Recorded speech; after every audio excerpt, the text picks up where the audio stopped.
Ooh.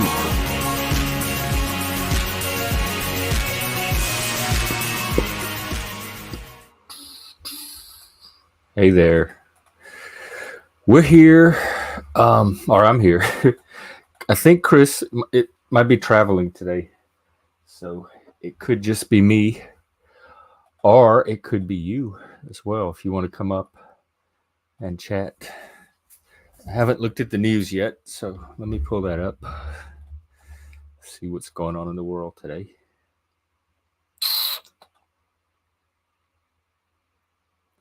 The bus carrying Easter worshippers. Wait, what? In South Africa, there was a bus that drove off a bridge. Oh. And then there's the Baltimore Bridge. Oh. Yeah, I have an update on that AI lady from yesterday. She's a real person, the actress. She has videos that she herself makes, and that's what they fed into the AI. So the one you saw yesterday was the AI version of a real person that they used as the data for it to learn on. So it wasn't 100% like generated. It still was built around a real person. I don't know what that means for the stream or future panels, because I had wanted some like full gen AI guests. I wanted like different, like green skin, and nowadays colored hair is not really a big thing, but like all different colored, like alien look, like you're not if you're gonna make AI guests, you're not limited to human guests. You can make all kind of different guests. Like I have talking animals. Hey Lanza, I'm just talking. You want to come up? That AI video from yesterday, that it's not as AI as I thought it was at first. But I still think they're going to get there where it could just generate, like it's going to have enough human learning material to just start generating human images and videos completely from whole, like fabrication. So, like, I'm going to get my AI panel eventually, one way or the other. And I'm pretty sure it'll be close to what I envisioned because the technology will get perfected. Hey, Praline. Do you say praline or praline? We always said praline. But I've heard in New Orleans, I've heard them say praline too. And there's different kinds too. I like the gooey caramel kind instead of the hard sugary kind.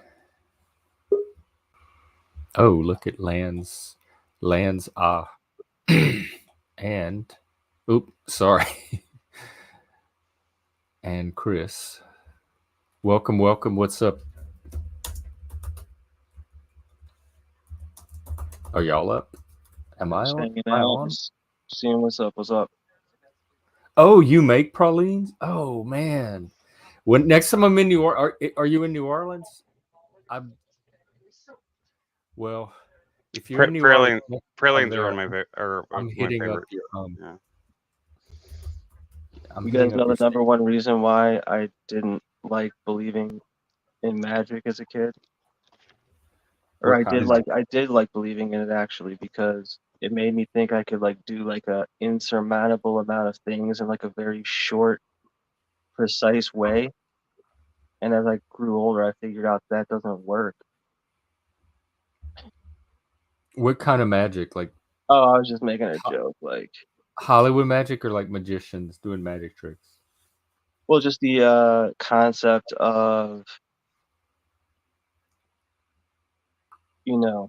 like making something miraculous kind of happen. I was kind of making a joke, like because of time, Anyway. It was an interesting comment. I don't know if I got the humor, but I appreciate that you made it. You guys know the three wise men, that one of them brought gold, frankincense, and what did they bring? Gold, frankincense, and myrrh. Because I used to have myrrh and frankincense back when I was a pagan. you would burn it on and It was as an herb on your charcoal. the little known secret. It was really marijuana. Okay. Well, is that where you are this morning?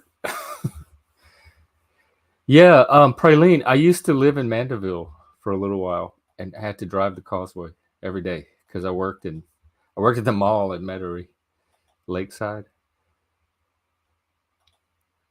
Um, I forgot what we were saying. Time, something about time, I want to talk time to Chris jokes. about the game shows. I Oh never yeah, I Chris, never perfect. emailed him. I was Lanza's going here. to, then I was like, I Game don't know if I'll be game able to show like keep idea. up with correspondence well enough. I was like, I don't want to like reach out and then like not Oh, be able to reach back or something. I'll go I on mute. mean, you're on Discord, right? No, no. If No. anyone ever says they're Lanza on Discord, they're definitely lying. Just so everyone knows. Oh, okay. I didn't. And if they are, let me know who they are so I can send some Exterminate. prayers. Um, No, I'm kidding. I'm totally joking. yeah, just throw out some of your ideas that you were telling us that day. I don't know if he went back and watched the Well, stream. what kind of game show? I wanted to ask Chris, like, because he's kind of thought of it on his own, and I definitely thought of it on my own. So I'd be interested more so to hear what Chris has to say, what he's come up with, Yeah. and how he thinks of it. Well, For that matter. I have two that I'm working on. One is Panel Survivor is like it's listed there. It's kind of it's like a bunch of a series of like small like mini games where the panel can earn instead of earning points, they earn votes. At the end of rounds, they get the choice to use their votes to either attack another player to try to vote them out, or they can put them up as a defense as a to cancel out votes against them, and and then it keeps going like that until there's one left. Um, and the other one was more like was kind of like a cross between that, and it was cross between something similar to that, but with an RPG type of thing where you kind of can come up with um, you come up with a scenario and you kind of go through like really fast like I don't know, like they'd be like modern scenarios though, like or just dumb or silly scenarios. I did with the AI on Gemini, Google Gemini. I went with one on a like a I think the name of it's gonna be like Troll Hunter or something like that though. But the idea is like like it's like Sounds like a great game title. the panel will be versus like like they have to get through a certain number of levels to get to like some sort of MacGuffin object that they have to get, and once they get to the MacGuffin object, then then the game speeds up really fast, turns into a lightning round, and the other panel people try to get the MacGuffin back by doing challenges, and it'll be like through dice rolls and stuff like that, like you do like like RPG type mechanics, like tabletop RPG mechanics, but on a really fast. I think the closest thing I can compare it to is a video game that came out for the Wii a long time ago called Dokapon Kingdom, or which is similar to Mario Party but with RPG mechanics in it. So it's kind of like kind of like a bunch of mini games, but then there's like a character you have, and you get to level up and get more powerful as you go and sort of thing. I see. The idea is that each game should be like about a 3 hour game though. They shouldn't like go much longer than 3 or 4 hours. So it could be done in like. I really thought of that vote thing too once. It was interesting to hear the way you thought of it, because I thought of it slightly differently too, but along the same lines. Where there's an accumulation of like somehow a voting based point system, like maybe, and it's like even like and like maybe after the round, say after like the first round of whatever, we don't know yet, unspecified. The second round, like the votes are tallied and stuff like that, and then the next round, like say someone who has 2 votes versus someone who has 1, they just take precedence over the 1, or like they get to speak twice to that person's once. So it kind of like teaches like, because there's like a reversal in there you could do if you're a 1 and you're like, yeah, whatever, these idiots don't know what I'm talking about or something. and then you could like make a sick reversal argument, and that, you know what I'm saying? Like, yeah, I actually considered something similar to that, but not like exactly what you just said. Like you guys have different spin on it, definitely. yeah, because like it has to, because it will build over the night. Because right, like only the strong will survive them, because like someone who like wants to like pretend that they think that they know things or something is just gonna get voted out.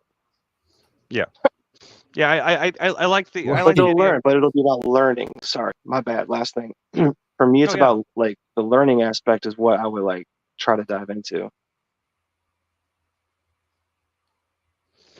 Yeah, I mean, like I mean, I guess I don't. What do you mean by learning? I guess.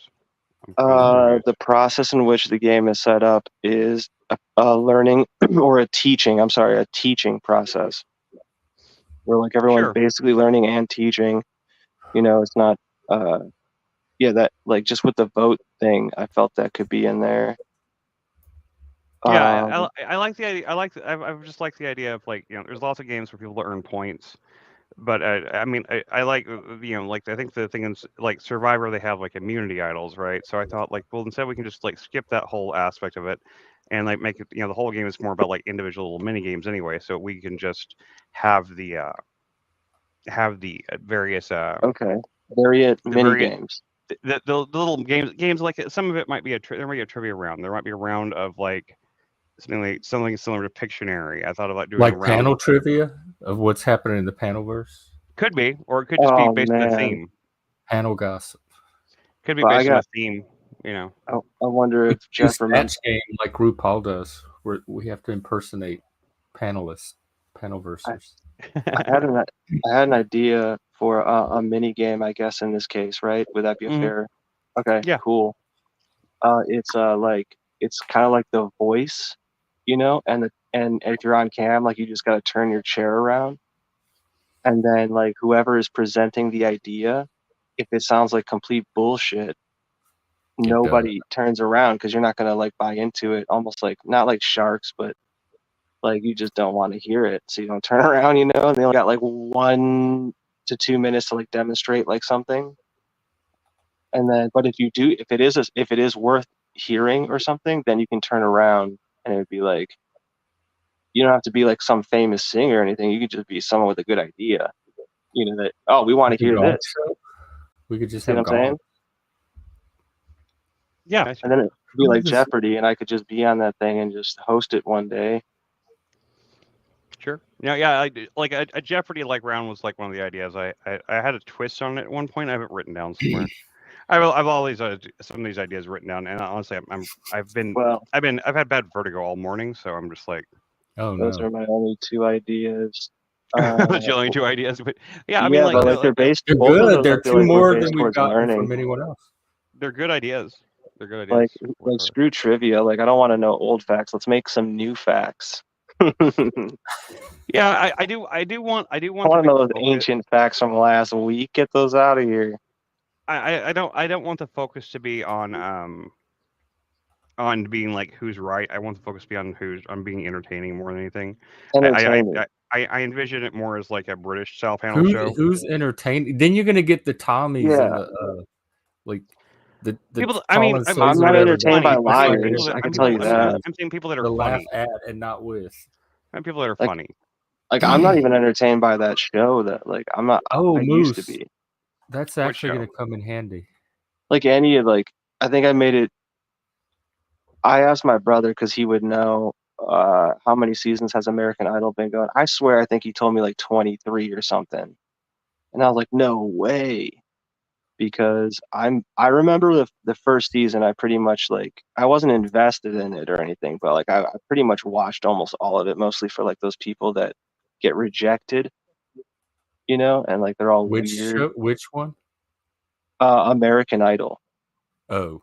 And then I made it through like a half maybe season of the second one, and then ever since then, like those kind of shows have not been entertaining to me. But the concept of them in the use of learning is definitely a curveball that I feel is like people would enjoy that. I like that too. Yeah, no, I mean, like I've actually never watched season of American Idol. I've never seen even a full episode of it. I But haven't either. Because it'd be funny, like to like Because in the we middle had of like Star Search. in the middle of an honest debate or something where people like do feel it because it's a human thing where everyone feels it every day or something, and you want to debate it, and then it's just like 4 people with chairs or something, and like I don't know, it just gives. I think it would bring a different aspect of giving people the ability to say things in a manner that is like not hectic. That's my whole thing is like not hectic. Really, Well, you really want to that break it down. takes the fun out of it. It seemed like there's plenty panels for that, and not enough for people to say the hectic things or say things in the hectic way. Well, like it's in the concept of like say American Idol, like one person goes, Oh, you know, like a and game. the If we judges set up a are like formal, hilarious, like they're all their own character, like Randy Jackson and stuff. Dog, you know what I'm saying? You ever play bass, dog? yeah. Like everyone has their own thing, I guess, but try it. Like I like the idea. I mean, I'm open to it. yeah. Yeah, there's a show in particular. It's actually not a British show, weirdly enough. I like a lot of British panel shows, like that are like where like I guess the only one American audiences really know is probably is Whose Lines Is It Anyway? Because Whose Lines Is It Anyway is like a show like where Oh, I like love that show. Are yeah, those the improvers? the improvers, right? Okay, You know, they say, and the host at the beginning would always say that, "Welcome to Whose Lines Is It Anyway, the show where there are no points and nothing matters," right? You know, like, and that's kind of like we don't really. It's kind of like the same thing here. It's like it's not about winning. It's about the idea of the show is just, it's supposed to be fun. It's just supposed to be a fun show, right?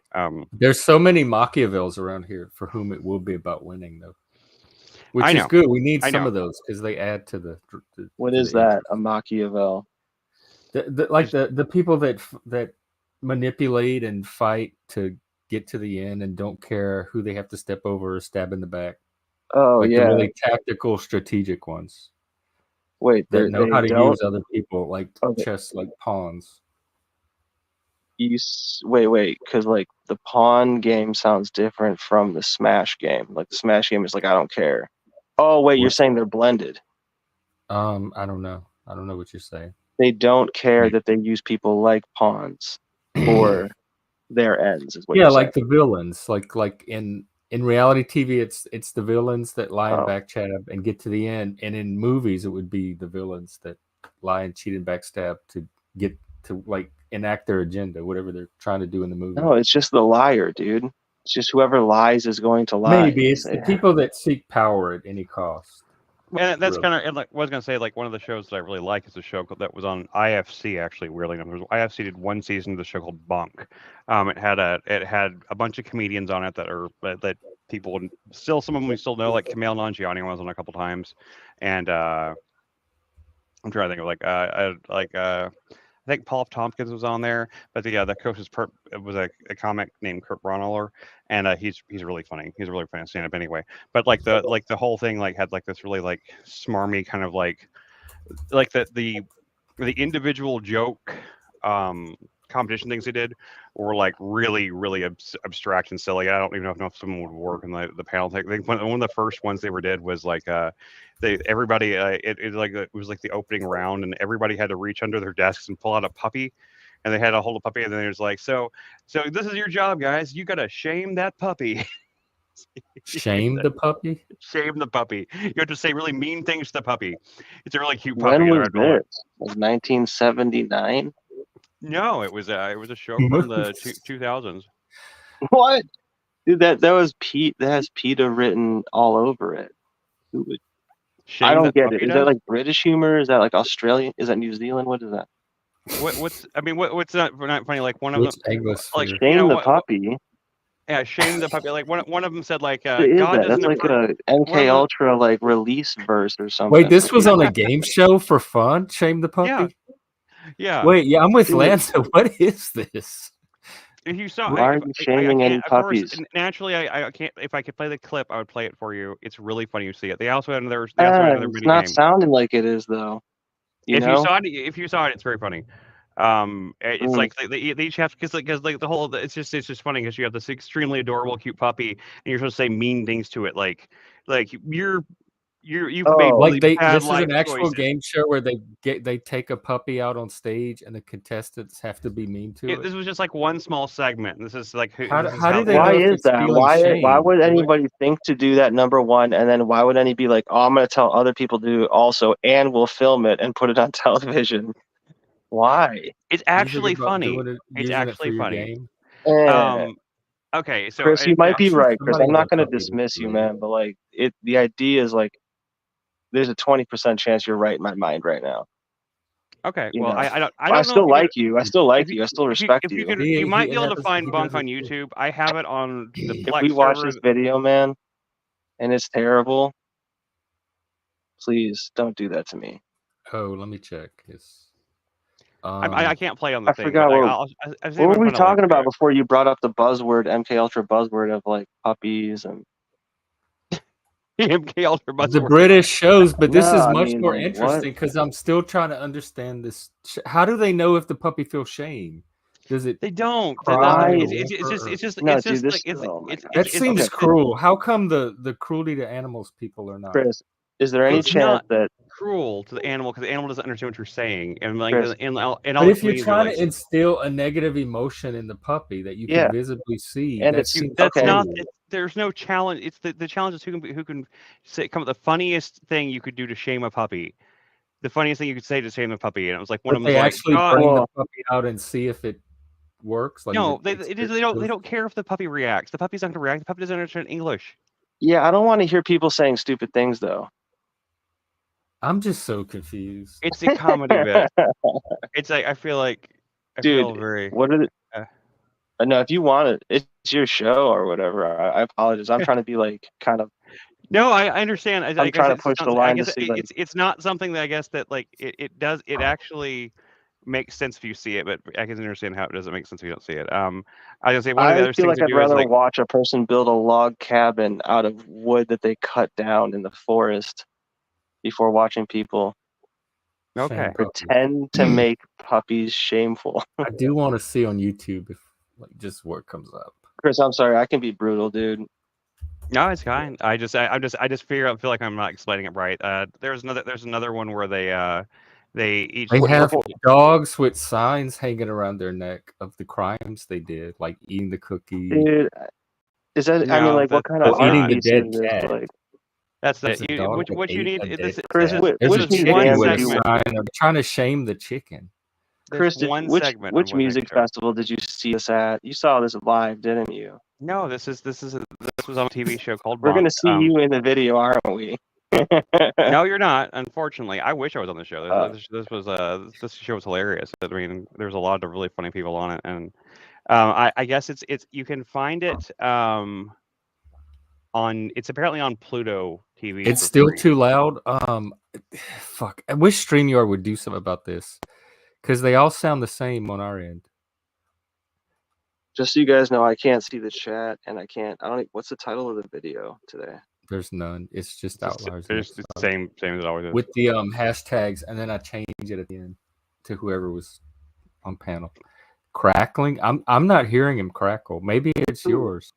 Frank's saying that your mic is really loud and you're crackling. I am. Who, me? Okay. No, Lanza.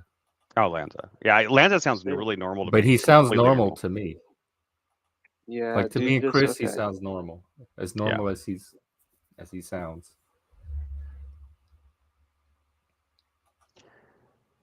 So there. Here, Pauline. I put the link. I put the relate. link to the show. You can see the whole show. It's for free on Pluto. And there's the link to it in the private chat. I'll put it in the public chat too. But you said it was a British show? No, this one it's similar to a British panel show, such as they have a show called Big Fat Quiz of Everything, for example. But the point of that show is not really to see who can get the most answers right. It's like they do quizzes about pop culture stuff, but like the point of the show isn't that. There is no prize. You don't win anything if you win. You just it's just an excuse for comedians to goof off and make jokes. Exactly. And When you were saying it, I was thinking it's an excuse for nobody, like half the people, to not even get the jokes. No, I'm Yeah, I get you. No, but one of the other segments they didn't bunk that I really liked that I think was really funny is like where like the host would, it was a rapid fire thing where like the host would scream out like a lie and like the contestant had to come up with a better lie. I don't want to do that. I'll do a game right now. We could do a trivia. I'm not that smart. Like I do somehow pull rabbits out, like I said, but like I've never done trivia. Like I'm probably really bad. You've never done trivia. Mm, Like just all it is wasn't answering like already questions. somehow aware I was gonna do it. Yeah, no. We can do trivia. We can try a game. I love games. Also haven't watched television or the news for the last like 10 years, so that may work against me in this. I haven't watched the news either for probably just as long. Like if you ask me, like my favorite trivia shows are ones where like the people don't know the answers to the trivia, and they just make it. They just like just say funny stuff. So that's why I. Are there sites online that have trivia questions? I don't know. Probably. Or do you have some? I'll tell you my best subjects. Like whenever I was like studying, is science and probably like I think it was like writing comprehension, but I don't know if I comprehended that correctly.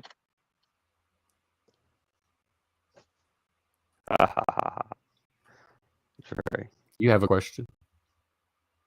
Do I have a question about it? No, he just made a joke. He just made a. I was saying writing. Who has the question? You want to do something about I don't have any trivia. Trivia is not something I really want to make a big focus on. I wanted to do stuff. I wanted to do one thing that was like like 2 truths and a lie type stuff. I thought we were about to play something. Oh, I don't have anything ready to play. I didn't prepare anything. Lanza said, "Let's play something." If you just wing it and just look up like That's what I was. One of the games I did think of completely separate to any of these occasions over here is trivia.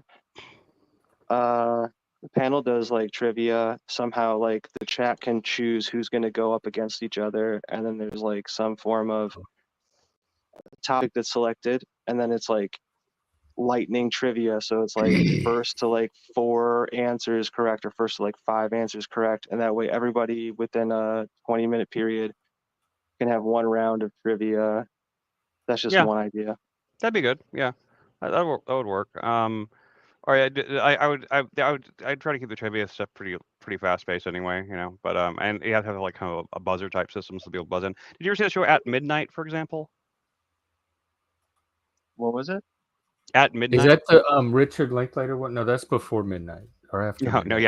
There's a show called At Midnight that was Chris Hardwick hosted on Comedy Central for about 6 or 7 years, and like it was a British style panel comedy trivia show where like they would ask really dumb trivia questions about. They would do things like they would show like a meme that was trending on the internet or something, and you had to like they had to come up with the best possible like jokes like for to make about that meme or something like that. It was stuff like that. It was like they didn't really have scores, but like every time somebody would successfully get one in, like they'd like points, you get points. It was just like points. Everybody gets a point. And it was just more, but it was about being funny. It had nothing to do with like being right. So I mean, like I think like I would have it where like there was like like you get points for being right if you actually got the stuff right, but if you were funny, you also get points. So I don't know. I was working at it pretty hard there for a while, but I've got kind of distracted these last few weeks trying to get everything together for that's good though. I wouldn't even call that distraction. I would call that priority. Yeah, I mean, like my priority has been more get the disability stuff, and now that's all kind of past us. Now we're just in the waiting game. Now we're back in the state where we're just waiting to hear back. And are you going to Texarkana? Yeah, for Easter. Yeah, I wasn't gonna. I got to go pay the rent too today, so I got to do that as well. So I can't stay on that long. But. Oh, okay. But yeah, I've been really bad dizzy all morning, so I couldn't get up. The vertigo? Are you going to be able to drive like that? Well, Lindsay can drive. Oh, okay. So but I was like, I couldn't even ride in the car. I was already feeling car sick. So being car sick and then getting in a car is a bad idea. So I just, but no, I really, I mean, I really do want, I really want to do uh both versions. I'm kind of like I at first my first idea that was the panels of everything, but the troll hunter thing is like something I'm What's actually a little troll bit more. hunter? It's just it's Because kind of a those are similar easy to find. They make themselves very easy to find well, lately. it's a very similar type of thing, but it's like a fast paced like paper and dice role playing game instead, So where it's fake. It's not like find the actual trolls. It's like somebody takes on the role of a troll, yeah, and you have but to figure out. we base the trolls on panel trolls though. How do you do that? I don't know anybody that's not a troll. Like I think everybody has a little bit of troll in them that comes on these things. I don't know. I just Yeah. think because it's based on panels and all panels, the one villain we all face is trolls. So the trolls are the villains that we would have to fight against through the throughout the little Bro, RPG campaign. my high school teachers were, wait, I don't want to say this wrong. No, they weren't trolls. Your high school teachers? No, they weren't trolls. I would say coaches are more trolls though.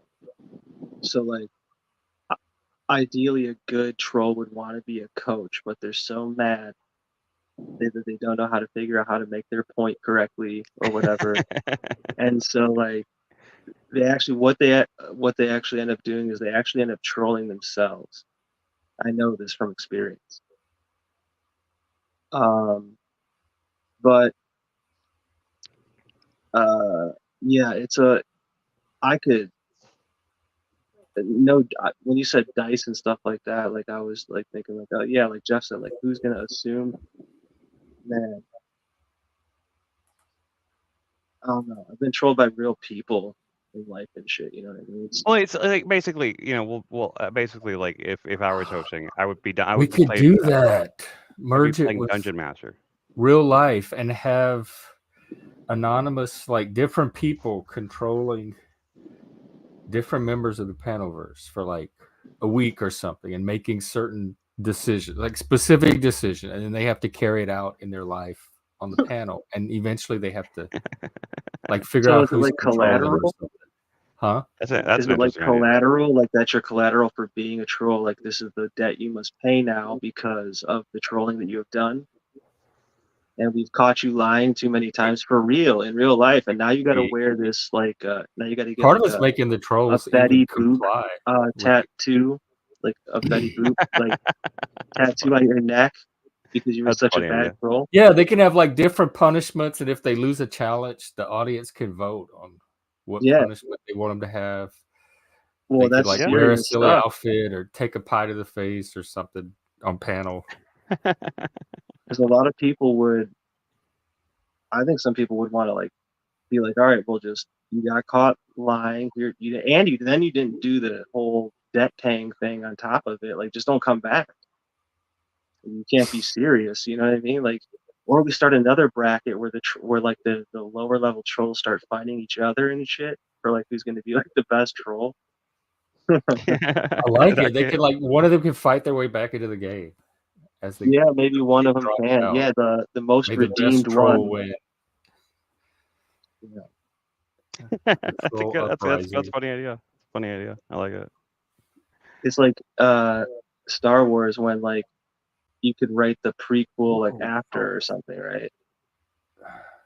You could start in the Yeah. middle of the story and have it already be these people already are taking this serious, these pranks in real life serious because like I don't know, see why are they in trouble? Why do they have to pay a debt?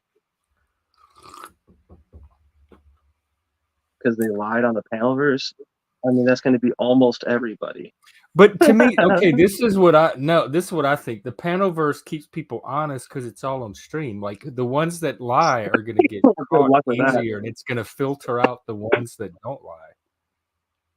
Dude.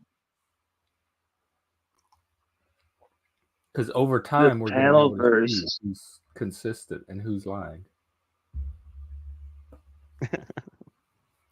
The panelverse is kind of like a clogged toilet. Right. At Walmart. Like a what? like a clogged toilet with bad plumbing, Yeah. once a month maintenance. Like, well, I mean, gets it's skipped at always my Walmart. first introduction to it was Toilet Bowl Earth. So it's Really? always been kind of He introduced you, huh? I mean, it's even right there in the name. Yeah, that Wait, was the how do you first know like, that? real panel drama. How do you know that you were introduced to this Because that's when I space? started going on panels, and that was one of the first time I went on them, and that was when a lot of drama started. Like a When lot was of that? Like, oh, because like I know Toilet it Bowl's feels been like a going on year for a ago minute. now. It was on Machine's show. Yeah, It was eight, on 8 the or 9 Team months ago, show, probably. Yeah. and so you just showed up at Machines. Mm-hmm. I was Oh in the yeah, comments, and they asked me he to used come to be on on, Machines so all I the time. did. And Toilet Bowl started acting the ass and See, coming at me all night. He was drunk, and then he started going after Machine for having me on the panel at all. I know. So did I, dude. Didn't I? Oh, you were part of that? Perhaps. No, not like. No, obviously we're cool, but like, yeah. But I'm just saying, like the what you said about the panel has been happening for a long time now. All right, so like, I heard about it about a year ago. One person said something. I think I'm gonna start doing panels, and I was like, but we had just got done talking about how he was supposed to focus on one thing and bring the broad to the singularity of the idea versus the idea being how broad everything is or something. Mm-hmm. And I was like, yeah, I don't know, probably don't do that. Probably don't do that because like you're gonna get a lot of like pushback or something. I don't know why. I just knew it, even though I didn't even see it. Then somebody told me that like people have been doing panel stuff like this for like years. Is that true? Like I heard like in like Yeah, because I've of heard people. like I wasn't aware of it if they were, but I mean, just really. knew that. So when I've did heard you? that too. Yeah. So you guys both kind of showed up like about what, like a year ago then or something? Yeah, probably. Something like Well, that, I yeah. mean, I was doing podcasts even as far back as COVID, but they were like prearranged. They were on Zoom, pre-recorded, or the live ones were where we would like schedule a guest in advance, etc. It wasn't the open panel type. Yeah, Although at the end we was it would more let though? commenters up, like callers could come out at the end. And I was gonna say like because like it join sounds in. like you were skill building, right? Yeah, probably. That's So when I like was learning how to use all this technology that I had never seen before, like Zoom, Discord, yeah. YouTube, So StreamYard. I'll tell you, man, it's so crazy that you say it's toilet bowl thing. So maybe COVID was when there was a spike, because that's when I first saw. Like I remember during COVID when everybody was locked down, people were doing like panels on YouTube that other people could drop in on. See, I never saw that. Like I don't know how I would have ever even seen that. Like I would have never thought to look it up or It anything. was just different YouTubers that I followed, and all of a sudden you'd see them because they Different were all YouTubers stuck that you in their follow? house. You'd see them like come on live, like I'm locked down on COVID. I just thought I'd turn on my camera and Oh, really? start talking, and then Interesting. they'd be taking friends on or guests would call in and stuff. So people were probably doing it before that in some niches, but that's when I first saw it in a more like popularized form, and that's when it first came into my world. And then it seems like people like form these weird tribal cliques kind of. Yeah, And it's like, weird. hey, like I'm down for tribe shit too, but like are we, let's not lie. You know what I mean? Like let's not It's a fascinating window into like group dynamics and human behavior. So 3 years ago, panel. You've been here 3 years, Frank. So yeah, that's around the COVID time or after. Because before that, a lot of people had real lives. This is like a shut-in lifestyle, and that didn't start happening for me until COVID. man, it's a way. Yeah, it's a way for people to kind of like,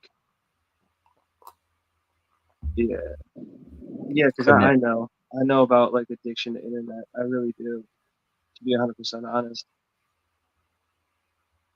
About what? About addiction? Well, to like Oh, a time, to giving too streaming? much time away to something. Yeah. Mm-hmm. Me too. Yeah. I was at AOL. So like what do you guys think then? Because it was news to me about 2 months ago maybe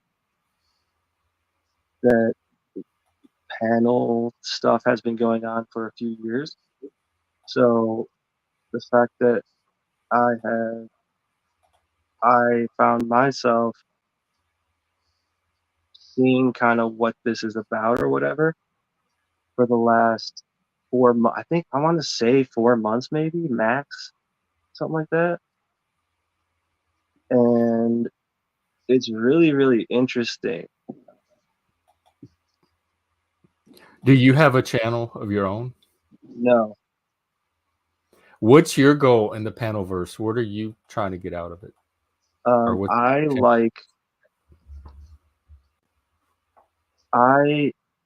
There's some things that like no matter what my opinion is of them, are just valid whether or not my opinion is there or not, right? So like one of them kind of is communication. So the ability to communicate. Sorry, you guys hear that? Something Did you hear that? buzz. Yeah. Yeah, we heard it. Yeah. Is it still going? Right when No. you were talking about Okay. the ability to communicate. Yeah. So like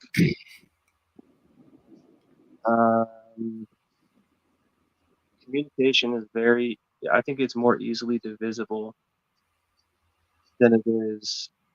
Well, it's very much more it multiplies much more than it is divisible for some reason. And the multiplication somehow provides the division. So what I was just kind of a few months ago, yeah, definitely before I showed up here, I was trying to think how to say this actually. Oh, I was just interested in learning how to be more direct with communication, because we all think what we think, regardless of the facts that are presented by whoever the messenger may be. Sometimes it's even ourselves. And the ability to know that truth is rated E for everybody. And, then I think we put our own stuff on it, which is that multiplication portion of whatever the comprehension or there's all sorts of different variables. But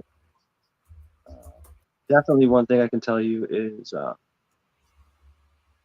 like a picture is worth 1,000 words or whatever, maybe not. But then actions peak louder than words, and there are progressions. There are progressions of communication where before even words, there is communication. Wait, what? Tell me about that. Like you talking about between people before they even start talking? Yeah, because there's an energy that precedes. Yes, that. Tell me. I have not ruled that out yet, whether it's mirror neurons or energy or something, but I do think that something happens pre-verbal.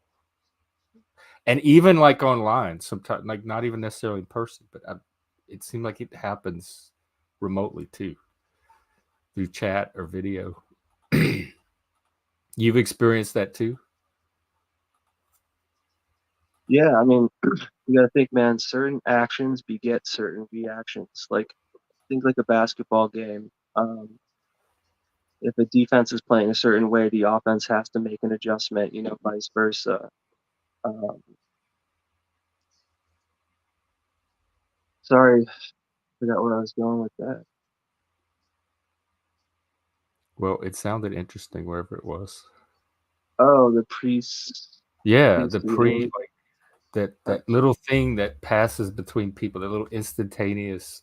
And I get do get vibes from people when I first meet them, but they're never like almost 100% accurate. So I usually ignore them because that initial vibe is going to change as I get to know the person. I'm going to be like, oh, I wasn't 100% right with my initial intuition. So why would I?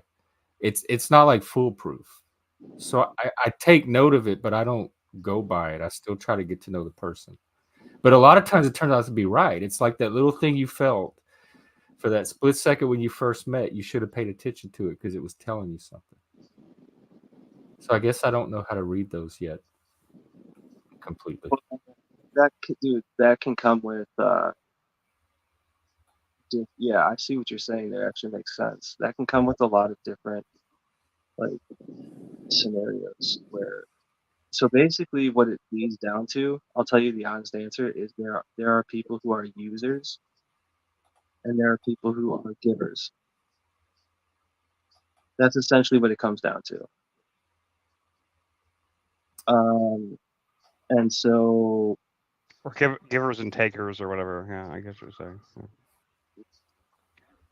well, Yeah, a taker is a user. It's a thief in some way. I'm not sitting here defending or anything. Just you consider yourself a giver? I think we're all. It's all a little bit of give and take. Like we all get something out of it. We're all taking something from this, or we wouldn't keep coming back. But I think we all bring something to it too. So in a way, everyone's here is giving in a way as well. To the panel shit. Mm-hmm. You want to know my honest thing? Yeah. Yeah. Sure. I think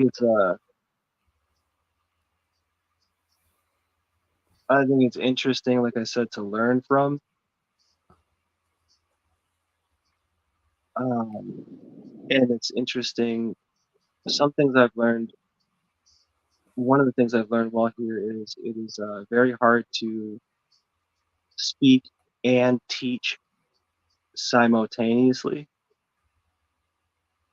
I think that's a skill that I kind of not a skill, but like that's something I thought of. And I was like, man, I would like to get a lot better at teaching while speaking. Whereas no offense, but like everyone's been to various events where everyone just kind of goes about a certain way because this is the way it's doing. Yeah. You said some things the other day on one of the streams that made a lot of sense. I'm like, wow, that was really insightful and explained in a way that actually made sense. So I have seen it happen. What you're trying to do, where you have kind of taught while you were speaking. Thanks, man. I appreciate you noticing that. Sometimes, so remembrance is part of it. So, like you were saying about, I don't know. Give me some context, and I'll tell you what I think of something. Well, last time we spoke a few days back, wasn't it when you were on the panel last? You mentioned something like you jumped off pretty fast, and I was trying. I think it was you that we were talking to. I could be remembering wrong, but yeah, I was telling a story about something, and you said something about like what I experienced was phasing or something like that, and I wasn't really sure. I wasn't quite. I said a term I hadn't used Phasing? or something like that, and I didn't recognize that term, so I was wondering what you meant by that. same. I actually just watched that back a little bit. Chuck was like, he thought he like made fun of me or something. I didn't hear it or anything, but he didn't. Like, Chuck's cool. But for the phase, like the same thing when I said the same thing, because we were talking about like we were basically like talking about epiphanies or something. Yeah. And when you can, when your body's definitely has to do with your cardiovascular system, but when you're in a zone where your thoughts, your emotions, what I realize is your emotions trigger thoughts. So like, but for some reason, like your emotions can be processed in a different manner before they basically get to thoughts, and you can understand them without having to go through them. to some weird okay. extent. Okay. And Interesting. then, and then the phase. See, I've looked that up because I was told that by somebody who I would like basically trust with almost anything. You were told And, what? huh? You were told what? About phase. It's called practicing phase, but it was a Like it was a PHASE? Yeah. yeah. Yeah. And she Is was there like a she was like basically imagine the most like just imagine like sorry, my voice is like super like worse. oh no. Imagine a beautiful Russian ballerina who also is the female Michael Jackson Okay. and actually created the airwalk and is one of the highest well not highest, but like I don't know, man. Like there's just you ever been around people where like you're just like, damn, this bar is set different. Is You know this what I a Right. mean? real person? Yeah. It's a real Who is person, this? man. I thought it was like a little thought exercise. No, Like imagine this. she's the Russian, essentially the Russian Olympic What most were we beautiful person talking in the about? world or whatever said that that's called phase. So then I've been trying to look it up myself, and I think it's some riddle that has to probably do with like Bushido or something. Does anyone else know what phase is? Is there a link? No, dude, Like I don't I've even know how tried to looking it Google up. that because I don't have enough terms to attach to it. My phone is censored, dude. They don't let me look Chris, anything. you know what he's talking about, right? Not really, but that's why Oh, I I asked thought him. you. That's Oh, why I asked him what it meant. What he meant. And so like the point when we got to phase was like I remember after I said something like I felt more like myself than I had in about 10 years, and it had to do with my breath, and it had to do with Right. Okay. Yeah. And uh, it kind of hitting like a. It's almost like an the enlightenment, heart. It had to do with the heart and like the heartbeat, and I was like gonna say yeah. it Like felt like I almost like a was flow state, but kind of in a spiritual internal flow state kind of thing, where you kind of are in touch with everything, kind of thing. You're kind of in phase. You're in phase with the universe or something like that. like it's the same as flow state. In sync with well, it, kind of. it stemmed from me asking I just want to know more. Well, it stemmed from me doing a lot of work and like being tired of doing so much work and not being tired, but just being like, What wow, kind of work? when is something gonna be shown to me? You know what I mean? And then I saw like 2 shooting stars, and I was like, Mhm. I just want to know more about the universe, and I just kept that shit to myself. And then smoked a bunch of myrrh, and then just had this it was dude honestly I think it really just cardiovascularly has to do with some sort of blood pressure slash balance of trust and uh, like trusting and breath. I really think it's like that simple. Dark spaces help. Female around helps, I could say that. Whoa, what does that do? That has the Because opposite all effect energy is for me. what are you talking But I about? What do guess you mean you what does it find do for female you? energy comforting. It does everything for you. Mother Earth, you ever ask her what her measurements are? It's not. It's just dirt. It's not a lady.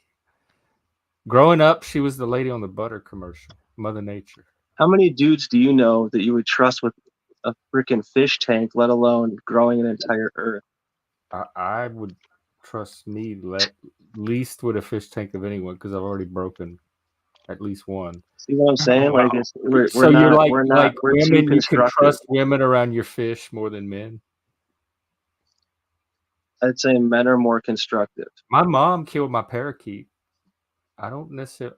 Women are not necessarily associated with protectors of animals in my world. She Whatever. left it out at night, and the cat got a hold of it. She forgot to take it in. That'll happen. Yeah, I've thought about that before, like getting another, other animals and stuff like chickens or something, and just having like there's raccoons around me, man. But I swear to God, my neighbor, I'm not even kidding you, bro. Like I meet so many people, dude, and for some reason I keep a lot of these memories because they're really funny. This My is in neighbor, person you talking about where you huh? live? In person you meet these Dude, people? listen, let me tell you something. Public life and private life, I'm not really splitting the difference, dude. Like, I know people get on here and they do believe whatever they want to believe or whatever. I'm telling you shit that's the reason why the stuff I say is funny a lot or whatever, somewhat, whatever, is because this is shit that really happened in my life. Like, I don't have to make it up. Right. Like, Oh, yeah. a lot of it's just finding the space to say it. But yeah, I got you. my neighbor actually used to like read or something. They had raccoons and their name is Barbie. Her name is Barbie, not Barbara, Barbie, and her husband's name is Ken. And they used to make like raccoon babies or like Oh, like breed raccoons. dude, there's so many raccoons around my house, dude. That's pretty wild, man. I gotta go pay the rent, guys. I'll jump in on the on audio on the phone. Oh, But I gotta go do that. yeah, no, definitely go take care of your stuff. I mean, we've been going about an hour. We can wind it down too. I mean, you can if you want to, but No, I if was just gonna Lanza wants to keep jump on talking. audio. I just gotta go pay the rent. Well, my vertigo is not fucking with me anymore right now. So Okay, did the I could hold stream it help down with for like the I could really for real hold it. Today's Friday. Yeah. yeah. I can hold it down. See, it's 4. I can hold it down for another like 30 minutes. All right, cool. Well, Yeah. I'll be Chris is gonna Hurry up, come dude, back. Chris. That just means hurry up very nicely. okay. Well, unfortunately my place the How place good I that live is very stupid. communication's working. I have to go and get a money order to pay my rent. That's part of the Okay, go. protocol. Yeah, go take care of that, and So join I'll see on you later. audio if you want. And I'm Okay, sure I Lance, will. because he had some stories to tell, so I'm sure he has enough filler for you to do No that. problem. Have fun. All right, Lanza, take it away. Yeah, man. What do you what do you think, man? What do you think about the whole panel? I like it. Verse, I don't even like I it's just such a I think it's well, I'm not going to be mean. I think that we could come up with a better term. I'll say it that way. But Then panel verse. what do you think of it? What have you seen? Like, what did you asked me? What did I come here to see about? And it was basically like to learn, and then it very quickly became to like, why is everybody like not mostly making sense and like and Yeah. and then it was like, okay, well, okay, I'm about communication. That's why I wanted. So like, I got to figure out ways to communicate, which I have. Do you have Uh, a message you're trying to bring? Like some people, they're trying to get people to like see their vision for society, whatever. Or are you just here to learn and like, no, do you have it figured out yet? there's something I could teach or like whatever say. Just one thing. It goes basically like like 3 things. Like one, you are loved. Number Love two, or loved? huh? Love Let me or here. Let love? me just go. Let me just go through the 3 and then ask. Well, All I right. didn't hear it. Number one, you're loved. Love, LOVE, or Yeah, LOVED? LOVED. LOVED. Number Okay, you're one, you're loved. loved. Number two, you have the answers. And number 3 is nobody's above you or below you on a soul level. Mm-hmm. Number 3, I believe. So you don't believe that you're loved? Well, I'm working through them backwards. Number 2, I sometimes, yes, a lot of times, more times I think than people realize the answers are within or at least partially, they have some kind of insight into a solution. And number one is you were, well, by whom? I mean, I've been loved by humans before and animals. Well, okay, so your love. Okay, so I there don't know if was anybody some. loves me right now, personally, on a Well, personal level. I could tell. I can't. Okay, so if so, It there is sounded like you something. meant God when you said like there's this universal love that loves you. Well, I would just say this. I'm not like really big on connotations unless it's about joking, and right now I'm not joking. So I would say that there, prior to whenever your life began, I would say prior to that, that there were, dude, basically what I'm trying to tell you is you and me are not putting the sun in the sky. There's something else doing that, okay? Could That's it all be I'm saying. just Is like physical forces of nature?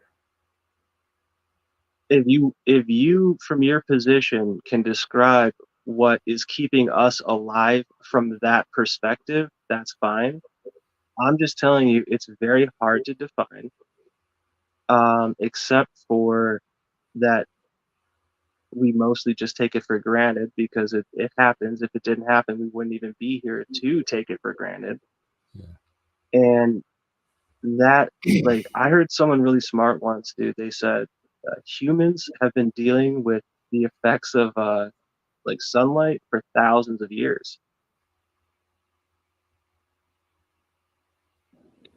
Yeah, So, everything has. I mean, I don't know. It's like, where do you want to go from there? Nobody's making that happen as far as I know. And I'm I'm not just going to trying to take credit for it. understand the love part, where it comes from, and what it does. Like, even if it's true, like we're all loved, what does it Have do you for ever you? It experienced doesn't love? give you money. It doesn't feed you. It doesn't give you a certain empowerment to yourself or something. Have you ever experienced love? Yes, and there's different kinds. Like, okay, so perfect. So, like, do you know what unconditional love means? It's like one of the hardest things ever to define. Yeah, more or less. I've come close to that. I mean, I'm sure there would be conditions if I pushed it to the extremes, but So, yeah, I think, and I've seen, where I've seen it before, and it looked very unhealthy. It's like okay, mothers here. and Hey, their children sometimes have you, very unhealthy, I want to answer unconditional your love. question real quick. You um, grew up from a young kid, right? Yes. So you had people around you that you can honestly write down on a piece of paper that's, these people respected you and these people helped amend you and these people helped mentor you. Those are real people that happen in Yeah. your life. So Yes. that respect of those people Yes. that come from a lineage, that come from, again, something that we cannot stop from, like this, there's something else beyond what they even controlled, and they helped raise you in that way. But do you think So that's that has to show you a lot of respect, dude. That has to show you a lot of fucking respect because, sorry, I apologize. Because that's undeniable. That's a truth. For every single person that doesn't have amnesia and can remember that these people did help them and these people had a vision, yeah, and so do you. you're absolutely 100% right. I did have those people. Like, not everybody around me, but there were enough of those people around me. But not everybody gets that, I know, and I feel very blessed and fortunate to have had that. But how is that just not natural human, like, because we're mammals, like the instinct to nurture and care for your young? uh, because well, that's a good question actually. I mean, I'm You not might. going to knock it because it was very I don't even know, without that, without having had that at a very early age, I'd probably be dead or in prison right now. I have no doubt that it made a difference in how I turned out as a person, having had Right. that. So you know that there's a structure of sorts where people put in real effort. That should show you something right there. That people do structure real efforts that really help people. Yeah. Yeah, I've had that. And I've And then tried to there do are that for also other people who do structure things that really hurt people, people. Yeah, I've seen unfortunately. that too. I Those are mean, the people I usually end up fighting with. those are the people that are the villain in every single movie ever. Well, You know, a like, lot of them think they're helping. They just don't know what they're doing. They've just been miseducated. And I some of can't them have, disagree. like Nurse Ratchet, they have their own little like psychological complexes and reasons for doing things too. But in general, I think when there's bad structures, it's just incompetence or inexperience. Well, that's what I thought too. I thought that too. I was like, well, like, because the problem I saw was everybody was just like basically repeating things that they had heard. And like, as a kid, I'd be like, I think about them, and like some of the things were true, but a lot of them seemed like they didn't make sense. You mean with what the adults were telling you? With what I saw in life. Like, say you're like, you remember before you got your license? I got mine late, so yeah, I do. I And was the one that had to like bum rides for everybody forever. that's all right. They didn't mind. But yeah, before you got your license, like you'd probably think about like, oh, what kind of car would I drive? You know, what kind of car would I like? I used to think about that, you know, and like my parents would be driving us around or something, and I'd look out the window and I'd see all the houses on the street, and I'd see all the cars in the driveway, and just I'm like 13 years old, and I'm like, these people don't own that. There's no way. And they got cars, they don't own those either. I'm like, oh shit. I'm like 13, man, and I'm like, oh What did man, you like think? Like, how do you think? How did you think they had them? from credit that they don't like that they're paying way more than it's worth. Like, Oh, some of them probably yeah, were. I There was were somehow people thinking growing real up. life when I was like 13. I don't know how. Maybe it was my Yeah. Swiss great grandfather. No, Well, Fatty's curious about relationships. Do you I think don't they're know what. transactional? Can couples have relationships with no expectations? Do people have unconditional love for God or vice versa? Honestly, Patty, I don't want to answer your question, but if you actually ask it differently, or if you considered asking it differently, I would reconsider answering the question. Do Just you not like Fatty? Or are you having beef with him? no, it's just like the question's so freaking. Like, I don't know. Like, Yeah, it's a Fatty he wants question. me to It has like describe his reality to him a or something. Like, unique style to it. you got 15 I'm not minutes. You sure I want to think about understand. a I mean, question? of course, some relationships definitely are transactional, and it seems to work for people that are in it. It's not what I'm looking for at all. I can't do them. But I'm trying to understand what you mean by a relationship with no expectations. Like, is that the unconditional part that Lanza was talking about? Uh, I mean, I yeah, don't think okay, it is kind expectations of are hard. Okay, avoidable. We all have expectations, basic expectations, because we build up these pattern or like models based on the patterns we notice that we rely on. well, So those the are problem expectations. is people outsource their expectations to these idols or beliefs that they hold or expectations. Yeah, people basically outsource to expectations, and then when the expectations aren't met, they become ready to blame. And if they blame, then eventually there's resentment. So Mm-hmm. then there's a like, dude. I mean, But the expectations come I from don't even them. know what his question was. Like, if you could just ask one at a time. I hate when people like triple load questions. And like I haven't seen them answer triple loaded questions myself. Fatty, stop Therefore, triple it's loading like, your questions. yeah, I'll answer it, but like don't triple load me, and then like I'll answer it, and then it'll be like another double load. It's like, well, Frank, you said it would be epic blockbusting broadcast or something, so they can brag about helping others. Not really where I come from. I've seen that up here sometimes. They do it for like it gives them cred in their social group, all the places they're volunteering or what boards they're on or this and that, and they're very vocal about letting people know about all that stuff. So I have seen it in certain circles, but I think a lot of people that are moved to help or volunteer just do it out of a genuine wish to contribute and make a difference. That's why I started volunteering. I don't know why I did it. Actually, I just kind of started doing it, and it felt not necessarily good. It felt right. It felt like I could be doing this or I could be doing nothing, like sitting around watching TV. It feels better to do this.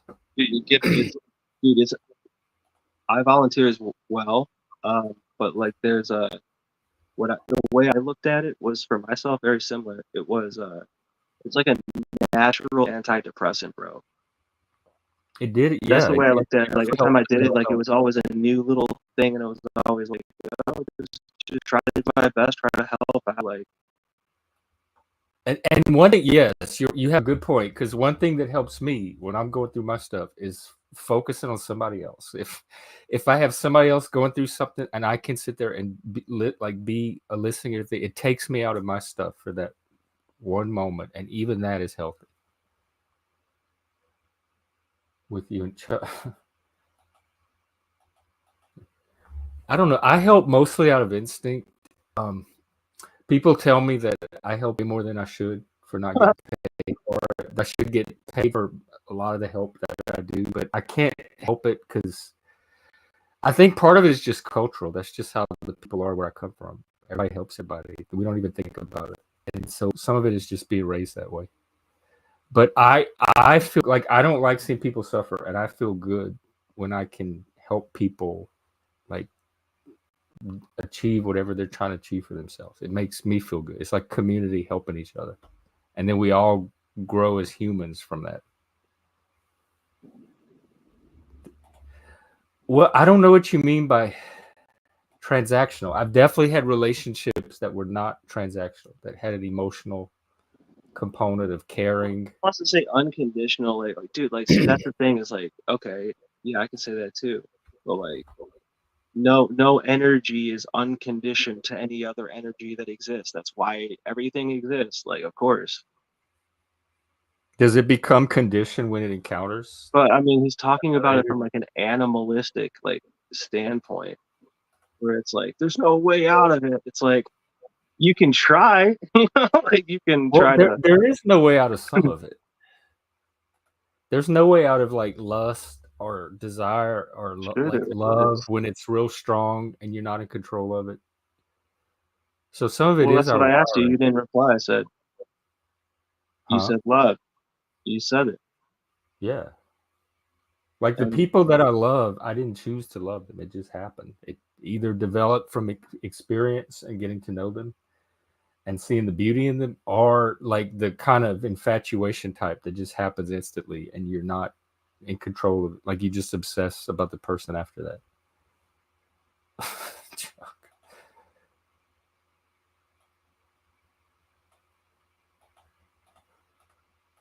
Dude, I'll read any comments. Oh, you can't see the comments. I know the dynamic's different. You have to, but it's I find it more fun not to read them, honestly. Like it's Fatty and Frank. Frank doing his thing. Fatty and Chuck actually having a decent. No, they're talking about. They're riffing on our conversation, but talking about doing things. So what do you? Okay. Well, I want to ask you though. Like, what do you think about the whole, whatever you call it, like the panel verse, like the whole? What do you think about the 1,500 people that recycle, but only 100 of them actually comment? What do you think about What do you think about this community? I love the community. It's really grown on me. The people themselves, I have a real soft spot for.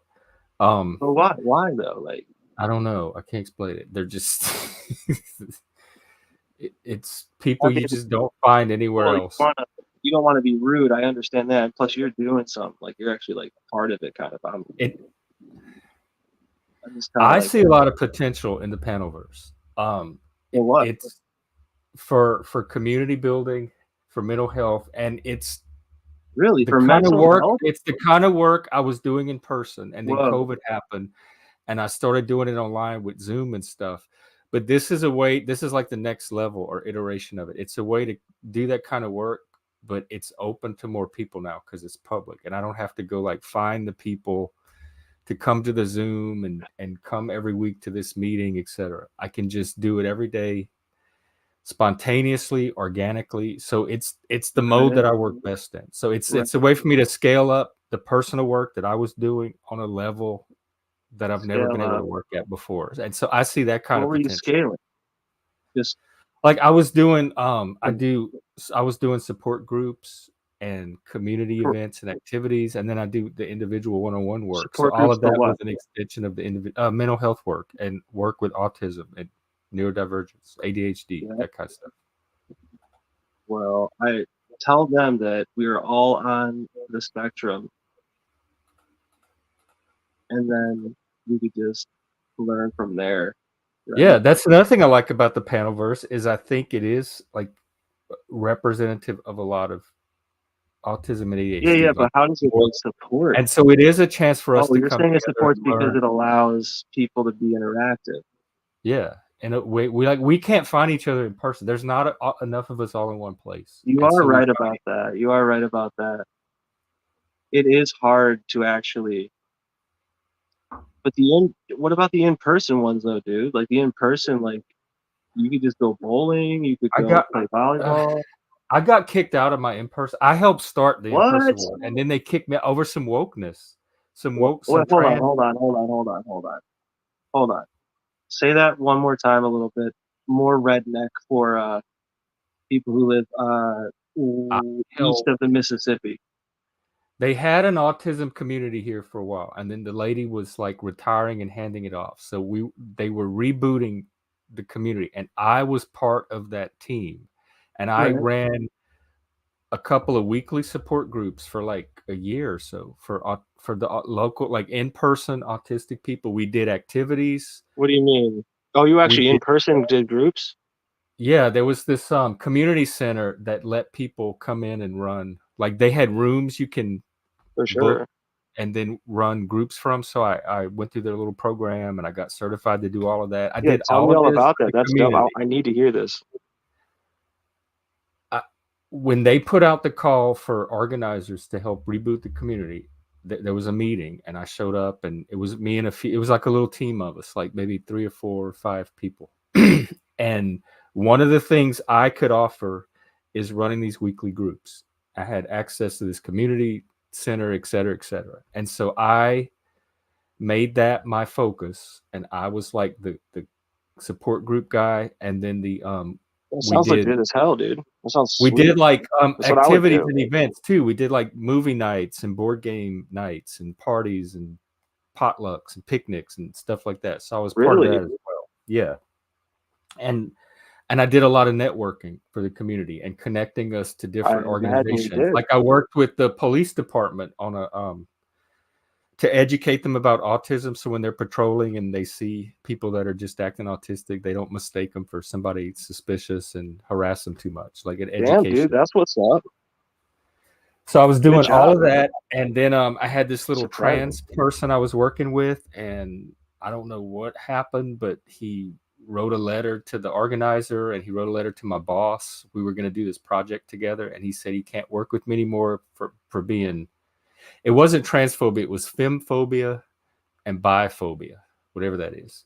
And they took me off the project. You're kidding me. I got an email from the organizer. It was like an automated email, and it said, "You have been removed from the autism community, no explanation." Wow. Just canceled. Well, what does that say about the organization that allows that? It says that, this is what it says. It says that because I noticed this in all my other groups after this, that it got taken over by wokeness. It got ideologically captured, and they started installing these purity tests. And if you didn't meet them or live up to them or use the right words or whatever, or offended somebody or microaggressions, that you got canceled. Dude, they actually, what I'll tell you what they did, man. If you don't mind, they actually, what they did was they sniffed you out. They were like, this dude can kind of see through the veil. We're gonna like just like, and he's like, we could just let go of him, and he wouldn't even like really do anything. I think I was a threat.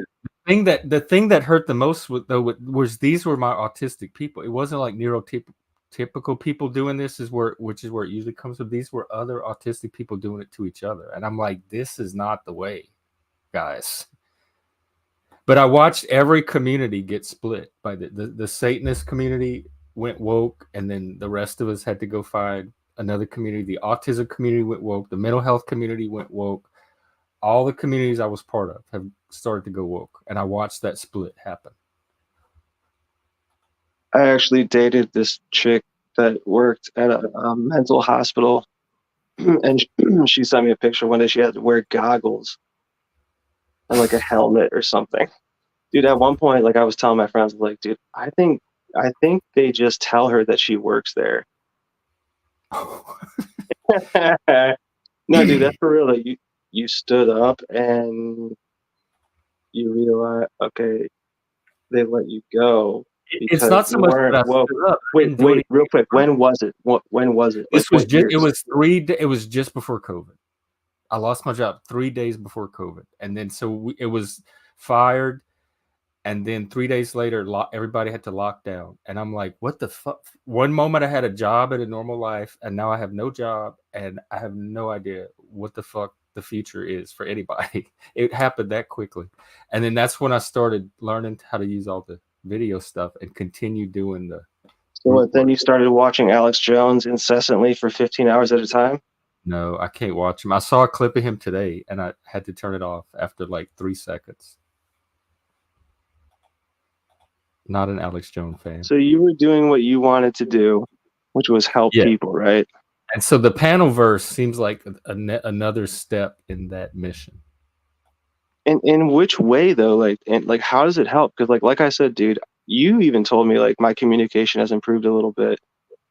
And so I'm asking you, like, how does that translate to the same thing? Because like sounded like what you were doing in real life sounds like cooler in a way, like because it's in person, not like not putting it down, not entirely. I didn't mean that. It doesn't seem to make much difference, really, to me. If it's in person or not, I don't notice much of a difference. The same stuff happens. The same kind of work happens either way, and this lets me reach more people, like because I can reach people from all over the world instead of just the local Seattle people who are mostly woke, mostly not my type of people anyway. So it's like an uphill battle. And now I can reach exactly the people that I'm best at helping, and I don't have to fight to do it. And I don't have to do it. How do you I can just get around it. How do you judge that? It's that subjective. Statement of it's subjective, but I have like all these years of experience to base it against, to reference it against.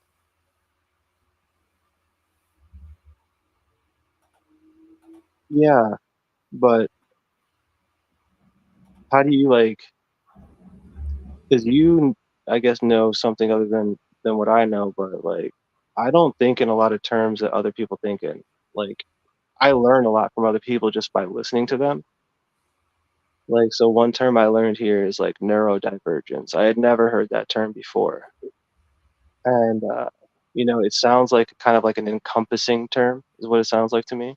Yeah, that's why I like it, because it is so broad. Right. So yeah, so like, okay, so right then and there's many different points at which it could be tested, right?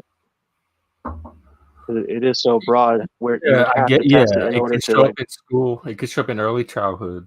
It can show up in school. It can show up later in life, like maybe in college or something. What is it though? What exactly? Now listen, man, you're gonna get an exclusive here. I've never heard this term. Like, I've never looked it up. I've heard it, but I've never looked it up. So I'm going to tell you what I think it means. I think neurodivergent to me would sound like somehow they're trying to explain neurologically that there's a divergence of quote unquote correct behavior in the body. That's all I'm thinking. Is that correct? That's very, very close. Close enough to be. Bro, like, and I've never even looked it up or anything. Test, I would give it to you. Well, my second definition was an excuse. No, I'm just kidding. It is like, neurological differences. But no, here, seriously, dude, I've actually... some people tie it to behavior, but it's not always, it doesn't always show itself in behavior. Sometimes it's just internal process. You ever do yoga? No, I do not. You've never done yoga once in your life? I have. I don't have the discipline for it. I can get a lot out of it. Although I want to try that hot yoga. How do you not get a lot out of yoga? It's too slow and... What? I'm not a physical person anyway. It's not active enough for me. Okay. All right. Well, anyway, I forget where the fuck I was going with that. Something about yoga.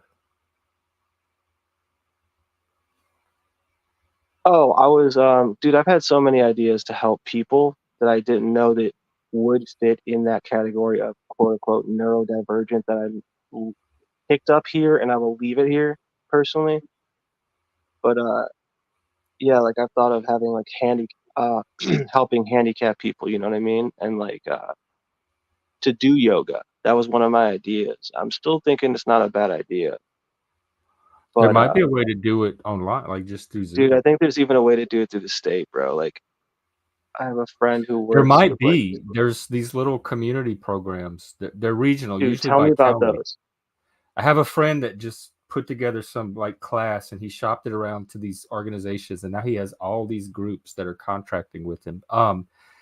Some places it's through the Parks and Recreation. Some places through the schools. It's like community education or extension, or it's different. You can get some funding, right? And they have fun, and you can submit proposals for projects. It could be like a workshop or a class or something, and then if they like your proposal, they can fund it. And they open it up for proposals like 4 or 5 times a year, and you can submit, and then they pick a few to fund for that period. Well, while we're talking about it, one thing I've learned, you know, just to spread good information for people who are disabled and like may or may not know, like, is your county definitely has like a board of developmental disabilities or like something along those lines. Your county always does. And you can go, and they have like, dude, they'll give you like funding, man. Like, they really will. They will get you into exercise programs, aquatic. Like, I don't know. I'm going to put a link in the chat. The federal government has a program. I used to work for one of these. That's what I got fired from. They're called... Did you cross the border and still have your ID in your pocket? Huh? Did you cross the border illegally and still have your ID in your pocket? And they're like, no, you're trying to trick us. No, it was some woke bullshit as usual. But like office politics, it was nothing. None of it was work related. It's never work related. It's always like social dynamics. But the federal government funds every county more or less should have one. And if your county doesn't, it's partnered with a neighboring county somewhere. But everybody should have access to these centers for independent living. You can Google yours. That's true. They're funded by the government. They're free. If you have a disability and you qualify for their services, and all you have to do to qualify is state that you have a disability, and like that's it, and sign a statement saying that you have one. You don't have to prove it, doctor's note or anything. And then they have program, and they're only as good as the people that work for them. So your quality is going to vary depending on where they are. But they can hook you up with resources, access to services. They can help you find employment, housing, etc. They sit with you and work with you one-on-one to troubleshoot the barriers that your disability may be causing and how to overcome it or get around it. So that's available for everyone with a disability for free through the federal government. Dude, Go ahead.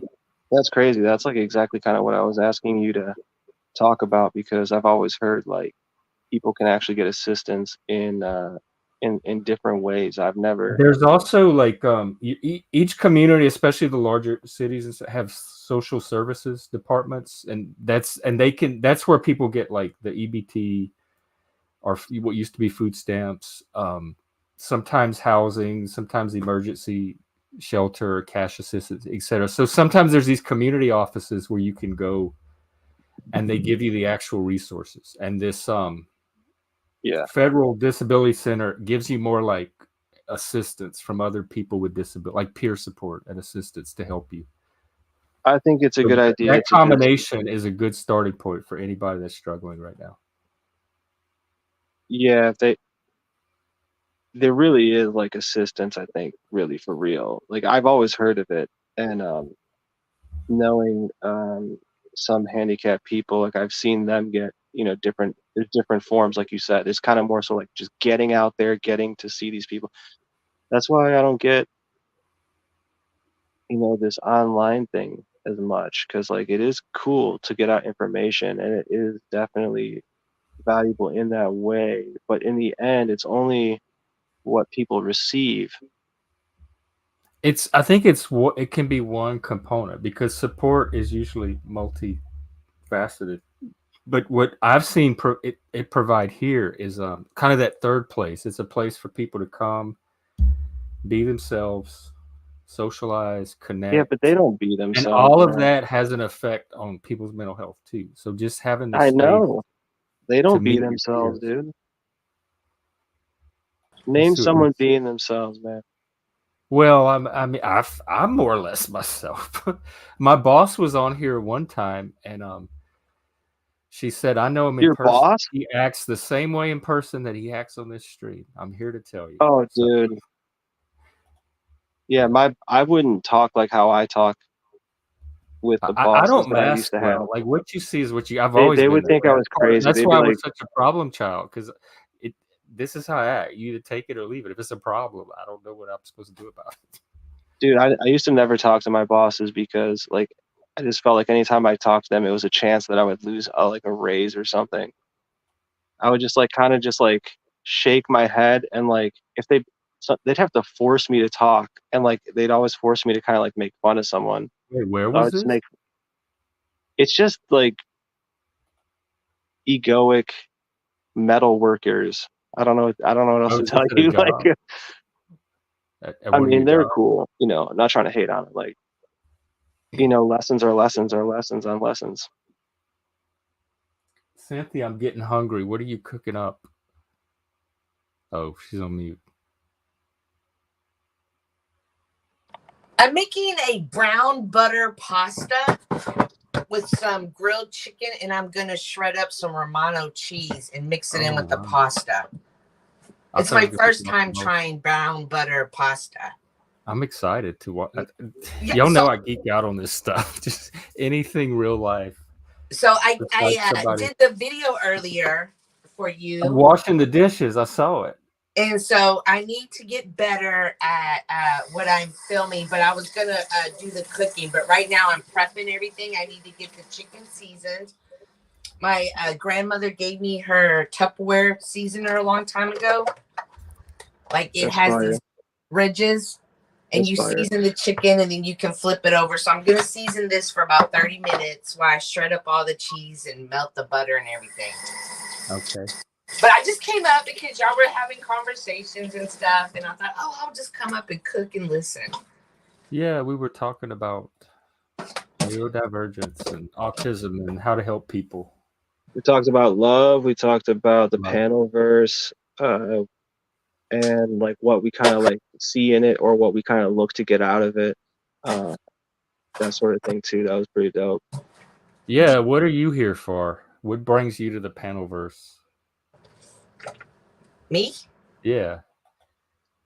Well, I started working at home. Like I worked for a pretty big company, so there was that from COVID, or you were doing?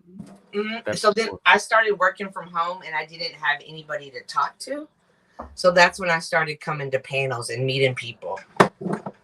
And then it just turned into having a lot of conversations and stuff like that. And meeting people. Some I get along with more than others, some. But I like meeting people from different cultures and different walks of life.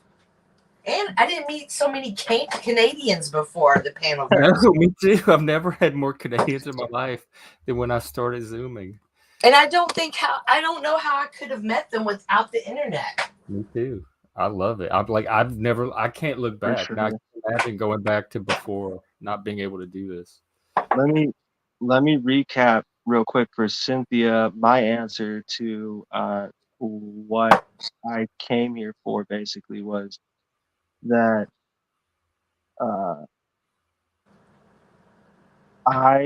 I've always been like seeking to like learn stuff, you know? Like it's always been like earn stuff? Yeah, to learn. Oh, learn. Okay. Yeah, learn. Like I've always been wanting to like learn, you know, as much as possible. Mm-hmm. And yeah, so I don't know, somehow eventually what all have you learned from the Panelverse?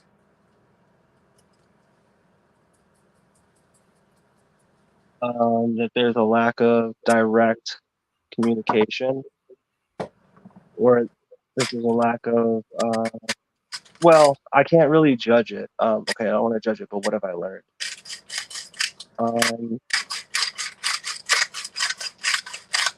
I have personally learned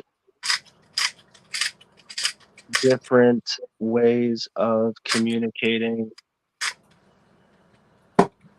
with different people, and like trying to like in ways like learn or teach across the board.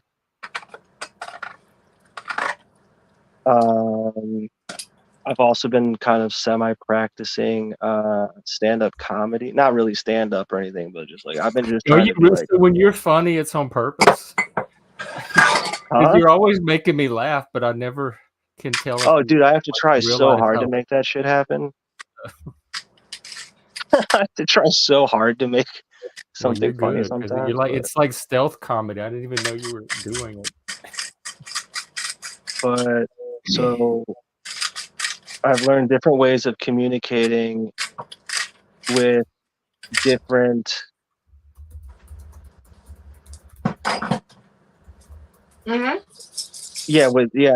I guess like just meeting different forms of communication and just trying my best to learn how to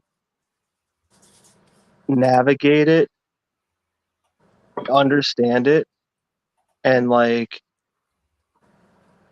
see its potential for the good and for the bad, and then assess later on. Well, I think you're doing a phenomenal job. That was why I came here, or that's why I stayed here actually. Except for the trolling in the comments. What's up with that? I don't do any troll. I'm not in the comments, am I? Yeah. See, and then you can like. Are you Browns boy? I'm Browns boy. Yeah, the Browns boy bit. What? I'm not in the comments. No, not right now, but like when you do it. All right, now. Well, I mean, it's like I said, man. It's like I'm trying to learn. Oh, it seemed, but the Browns boy stuff seems like trolling. I'm gonna read it more closely next time. What are you talking about? Like, where is this transcript at, man? I've been on this chat for like, dude, like an hour and a half, bro.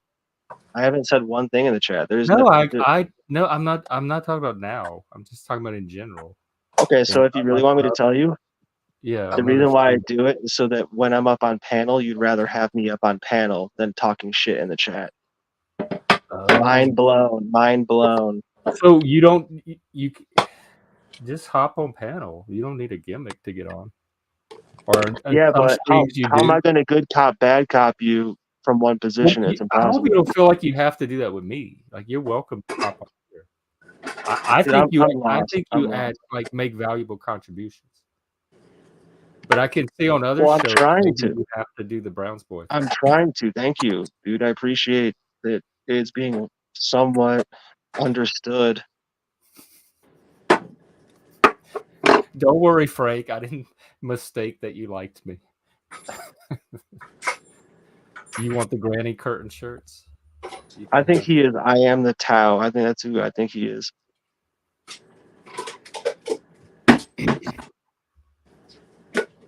You think he has what? I think he. No, it was just kind of a joke. There was the first person that called me a troll on here on a metaverse thing was 'cause I just found this 4 months ago, Cynthia. What? This panel thing, Versia. You just got on the panel 4 months ago? Yeah, That's interesting. Oh, I didn't realize you were that. that's what I'm saying. That's why I was asking. I was like, how did this? Someone else was telling me this stuff's been happening for like 3 years. You have such a colorful cutting board. Jeff, I was talking earlier, like I have a whole entire everything in my kitchen is colorful. Like I have to have color around me at all times to be inspired. I love it. Like my knives are colorful. Watch, like I got my orange one, yellow one. My like everything I own. My orange, like everything. You have the most fun kitchen I've ever seen so far. I have to. I will literally go into a depression if I don't have a bunch of color and pictures and inspiration around me. It's kind of weird. It's not weird. It's not weird. I think it's totally normal, actually.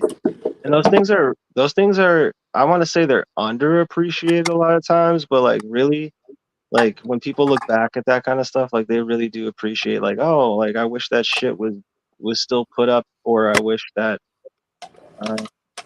that spirit was there. Yeah. So it's a hand grinder. Yeah, for my shred. Look how quick that was. Yeah. So if I had to shred all this by hand, I wouldn't make this recipe. We had the graters, the big metal. Yeah, I have one, but this, since I had to do the whole block, I'm gonna go ahead and just do this. Man, I go to people's houses sometimes, like I'm so excited, like either we're gonna go have dinner or something, and then as soon as I walk into their house, and if their house is like completely no colors or no pictures or anything, I completely become depressed and I just don't even want to hang out anymore. Like I'm just like, I need to go home. It's almost like it feels like prison or something. It affects you that much. Yeah. I don't like it. But I grew up in a colorful home. I've always had colorful, like even in my first apartment, I couldn't have Ford furniture, but I always had pictures. I have tons of pictures on my walls. Like I always need an inspiration around me. So that's it. I get it. Well, it's working. My pans and pots are yellow and stuff like that. Like I just don't have dark colors around me. It's a very, very feminine quality and a very well, I like color distinctful too. quality. Like I said, man, like people don't forget that stuff. They do remember, and they go, wow, like that shit always looks so nice decorated. Or like, you know what, dude, people will even make fun of you. They'll be like, oh, ha ha, like, oh, gotta put the things up again. And it's like, but they actually secretly love it the whole time, to be honest. I don't know if they secretly love it. I think they do. They actually do. Uh-oh. What happens? She okay? Oh, did we go into the boiling pot? Lost Cynthia. Did we go into the cauldron? This could mean anything. What's up, Cynthia? She was like back. Okay, woo. I moved y'all and I lost y'all. Is that your oven? Are we looking at you through your oven? Yeah. Y'all are on the oven now. Damn, dude, you got some nice cabinets. I do like that color. All those little pops of color. See, it's already working. That's what I'm saying is like, I don't know if Cynthia can hear me right now, but I don't see how she doesn't believe. Believe in that what? People will secretly hate on how the color looks and how vibrant it is and how it does make them feel good. People will secretly hate on that. Because and they do enjoy it. And I don't see how, Cynthia, I don't see how but you people will do that with anything. Like they're picking at it because it's so nice, like it's weird, like they have to pick at it or something. This is what people do. I'm so used to them doing that from such an early age. I'm trying to get y'all to see. They'll react to differences. They'll react to things they don't understand. They'll react to things that make them think they're going to stand out from the group. I just find it easier to. But Cynthia, it seems like she has the resilience to weather it. Oh yeah, I don't. I know who I am. Yo, Cynthia, one of my favorite, or the first sci-hi, there's like 2 to 3 sci-hi songs that I remember going like, dude, these are the shit. Yeah, but what are they? One of them is called, I believe it's called Throwing Up the A-Town. Or no, it's called A-Town. I think it might be called A-Town. Okay. That one is like 6 different people on it, and it's really like a riot. Like, is dope. The other one is it's called either Scared or They Scared, and it's talking about how the police are scared, and that's why they're police. And then the third one.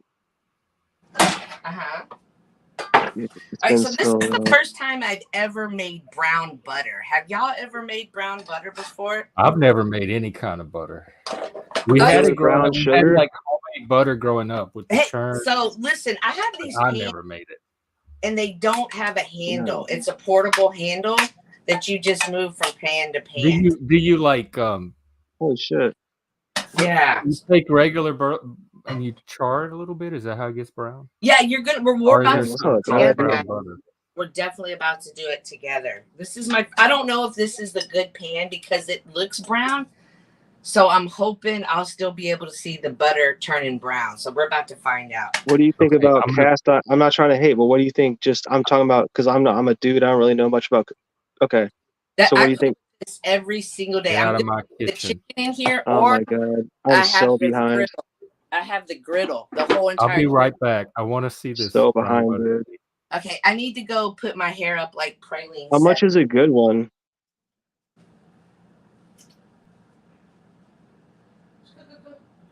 Oh, she left. I guess I should. I'll be right back. I don't know. See, because like some of those cast iron mans, like you can't even trust any of the companies now. Like even like Jeff, you're talking about woke. Like woke, there's woke products, dude. Like cast irons going woke. Yeah, it's like fake. What are they like? Not making them black? It's like it'd be a funny video, like a fake woke cast iron pan, and it's made out of like asphalt. This was actually my grandmother's pan. Non-black one that chars black as you use it anyway. How much do you think a good pan costs or something? Like I've seen them at like Walmart, and I'm like, I don't know if I trust that one. Like that's that Chinese, probably got lead in it or something. This is an old one, but you can buy these at the thrift stores for like $15-$20. Even if they're rusted, you can clean them up. I have some that were rusted, and I cleaned them up. All right. But so now we're making the brown butter. So I just have the oven turned on like medium high. And I'm just going to put the butter in here. And we're supposed to continuously keep stirring the butter until it turns a brown. And then supposedly it turns into a nutty flavor. So we're going to see if we're going to get a little nutty flavor. I'm going to try to put it here so y'all can see. Because this is the first time I'm making it. And I need to go ahead and get my griddle ready. Because I have a lot of chicken, I'm just going to go ahead and do it on the griddle instead of the pan. It might get a little loud from the, when you make. So I'm going to mute it up if it gets too loud. Okay, guys? But since I have it on both burners, I've now turned both burners on to like a medium high. And I just want to get my burners hot. And see my butter, it's already starting to melt. You know, that's what every dope boy says. They say, I want to get my burners hot. Man. Okay, I'm going to use a wood spoon. I should have cut this butter in half, right? So, I don't know. Anybody in the comments want to help me? I was thinking you were going to be the nutty flavor. Well, I am the nut. Okay. I wonder if you'll be okay here on the oven. Good, you took that well. I was just joking. I'm glad you understood that. Yeah. I don't think y'all can see too good. How can I get y'all to see me cook the butter?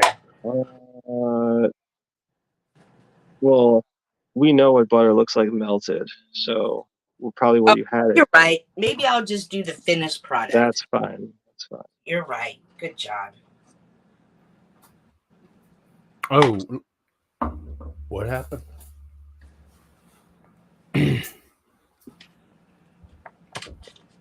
Nutter butter. I always use salted butter. Not sure. So, they had a coupon one day for all, like, the real butter was $3.99, and all they had was the salted butter. So this is salted butter. I usually don't buy salted butter, but it was all they had. I always buy salted too.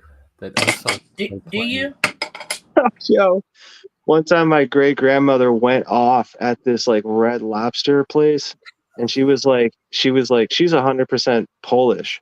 But like she was just getting like irritated for whatever reason. It was just like one of those times she's just gonna be irritated. So she's like yelling at this waiter. She's like, "You don't use salted butter for lobster."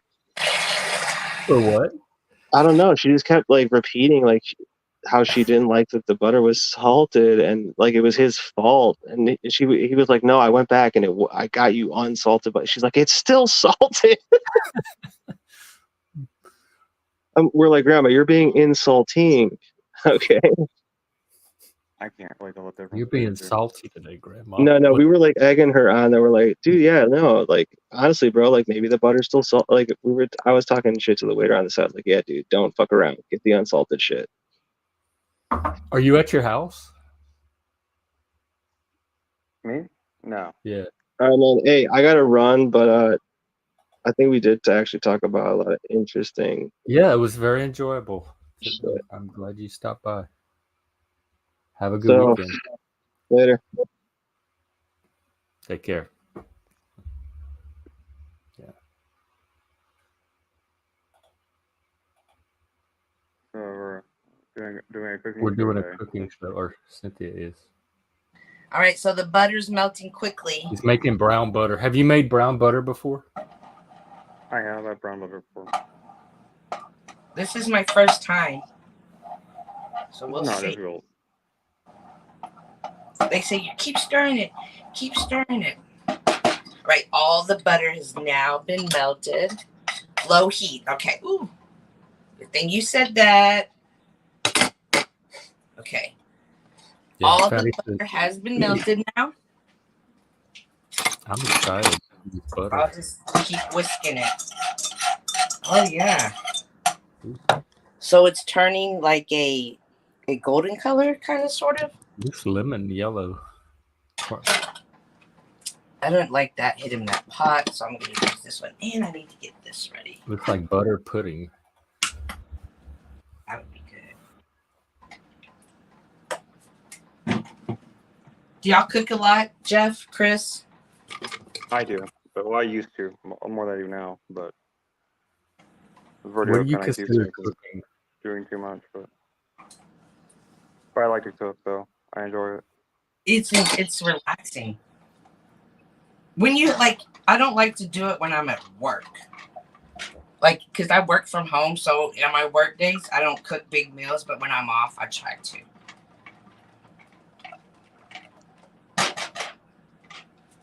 So in the other communities that y'all have, did y'all do a lot of cooking together as well, Jeff? We did some eating together. We had Thanksgiving dinners, Christmas dinners, holiday dinners together. Nice. But Not a lot of cooking because, well, I don't cook at all for one, and that's a hard thing to share through Zoom because watching people cook but not getting to eat any of it. Oh, y'all want me to turn it off? No, I want to see the butter. Yeah, it's still. I see. Do y'all think this It's very light. It looks like tapioca, like pudding or something. Right. Let's see, because I had it at a 4, but I turned it down to a 2. So maybe that's a little too low. Okay, we got content finally. We troll approved. Thank y'all for watching. Content. Where are you, Chris? Where are you? Oh, we had to stop by and Lindsay had to get some lab work done. So. Are you okay? You still have the vertigo? How was your thing last night, Chris? I think they ended up not going. Oh, why? Something about the DJ. They heard the DJ, and it was too noisy or not the right kind of music or something. Oh, yeah. That place is kind of loud, but everybody likes everything loud now. I can't do loud. I tore my ears up going to the clubs. Yeah, I used to work at the clubs, but I always wore earplugs. I never did, and that's what fucked me up. And I would sit and the speakers were like taller than me, and I would sit right next to them while my friends danced. And they would blow into my ear. It would blow into my body. You could feel it in your whole body, like my whole body. Yeah, that was one thing I was always very careful of, protecting my ears at the club. I wish I would have been. People kept telling me to, but I was a young, arrogant kid and thought I knew best. Yeah, it hurts your ears. All that loud music will hurt. Yeah, it does. Especially when rave, like techno started to happen, and they had all those little electronic, high-pitched noises in the songs that would shoot into your ear. Mm-hmm. So I'll show you. I have the chicken. I have all my chicken going right there. Dang. My brown. That's like is that grill part of your stove, or it's a? No, it's just separate appliance. And so see. There, I can flip it and it'll give it the lines. Like the other side has the lines. Oh. You know, so if I grill the meat, just keep going. It will obviously brown. Does it matter what type of pan I have it in? I don't know. Oh, look. I was a home. So I think I can help you. I think after a few minutes, this little film on top is going to dissolve, and that's when the brown's going to start. Oh, okay. If I remember correct in the video. Hang on. I can never reach the top shelf. So I used to put butter in the microwave and it would turn brown. I would put it on crackers. Okay, so I got my spaghetti. My pasta, I mean. You doing chicken spaghetti? No, I'm doing grilled chicken with the brown butter cheese pasta. Oh man, I wish you lived. Yeah. Okay. She says to keep going. The film is still there. Still going. I should have streamed this to my panel, to my page too. You can. It should be set up where you can do that. Well, I'm on the phone. I'm usually on the computer. Oh. So I don't even see it. So now the pasta is in the water. That's one thing I can make is pasta. This brown butter is supposed to be amazing. It's just butter and salt. Mm-hmm. And then I'm adding that cheese, all that cheese I just to the butter. Hmm? To the butter. Well, okay. So after the pasta's done, you're supposed to put the brown butter over the pasta, like drain it, and then put the cheese in with it. so good. I need to go turn on my oven now. I'll be right back. Okay.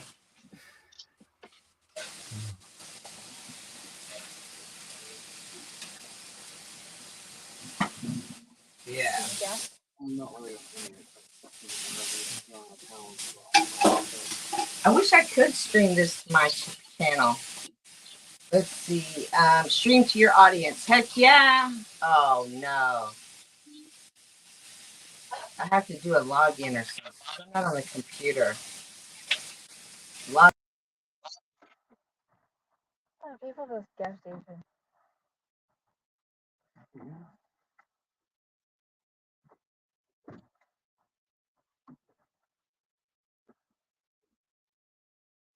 Oh, it's out of order. Well, she's leaving.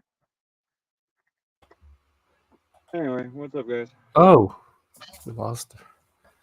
Yeah, I think it lost connection when she tried to sign out or something like that. So. Or sign in. Y'all headed to Texarkana today? I don't think so. I think we're gonna wait till tomorrow because, like, I got to be there through Monday to get the car stuff done. So it doesn't make a lot, and we can't leave the cats for that long. So Yeah, throw that other Cynthia out. Throw her out. Okay. Yeah. Oh, there she goes. She left. I don't know what happened. I tried to stream it to my audience. I've not logged on from my phone, I guess. Oh, I turned the chicken. The chicken looking nice. damn, that was good. But still needs a few more, obviously more minutes. I got my pasta going. Normally I would add a little bit of butter to this pasta, but since I'm adding so much butter, I'm just We're gonna have to fight. Okay. Now I'm. Now it's me. Hey, Lindsay, what's up? Nothing. Just had a blood draw. It was the fastest blood draw I think I've ever had. Oh, that sounds good. What are you making tonight, Jeff? What am I making? A frozen pizza. I know how to cook frozen pizzas, cereal and milk, and microwave burritos. I know how to punch buttons on a microwave. And I can do pasta, believe it or not. And I can make a gumbo. Oh yeah, the gumbo is good. As long as it's like from a mix or from a Right. roux in a jar. I don't make homemade roux. That's about it. So if you come into my house, bring your own food. You're not gonna want anything I make. I at my grocery store, I know like the clearance day is Wednesdays and Thursdays, so I know that's when they put meat out. So I'll go and figure out, find a meat, and then from the meat I'll build my menu. That's what we used to do. Yep. I have to figure out the meat first. I don't. Yep. So this chicken was buy one get one free. So I was like, my roommate cooked for a while. That's what he did. He'd do the bargain meat and plan the meals around that. Yeah. It's good because sometimes you have to come up with meals you normally wouldn't make because of the meat you normally wouldn't have. The other day they had bison burgers. Those are good. Those are so good. But I didn't do it. I was kind of scared. Why? Have you had it before? No, I've never had bison. It's really good. It's like a really good hamburger. It's like a really good steak. Better. Is it? Yeah, and they were on clearance for $5 for a pack of 2. Cheap. I love elk. That's my favorite. Really? Yeah. Oh my gosh, Lindsay! I was telling Jeff yesterday that I ended up going into Dallas over there on Northwest Highway on those thrift stores, and they ended up having I guess the store was completely redoing its inventory, and they had a huge sale yesterday. The St. Vincent de Paul's. Yeah, so I got some really cool. I found a pair of the Stan Smith shoes. They were $10. I looked them up on Amazon. They're $100. Hey. I got some really good deals yesterday. I was excited. Where'd you go? To the Northwest Highway. That little, you know how we have the thrift store row on Walnut Hill? Yeah. They have this similar thing on Northwest Highway in Dallas, where there's a cluster of thrift stores all together. Cool. Yeah. I could thrift shop every day. It's my favorite thing to do, but I don't need to do it. Me too. I love to shop. She said keep an eye on the butter. Yeah, I am. Definitely. Oh, shoot. Yeah. Oh, my gosh. This is what I would need if I tried to cook. I forgot to streamers telling, like, feed you. Go away. Being eyes for me.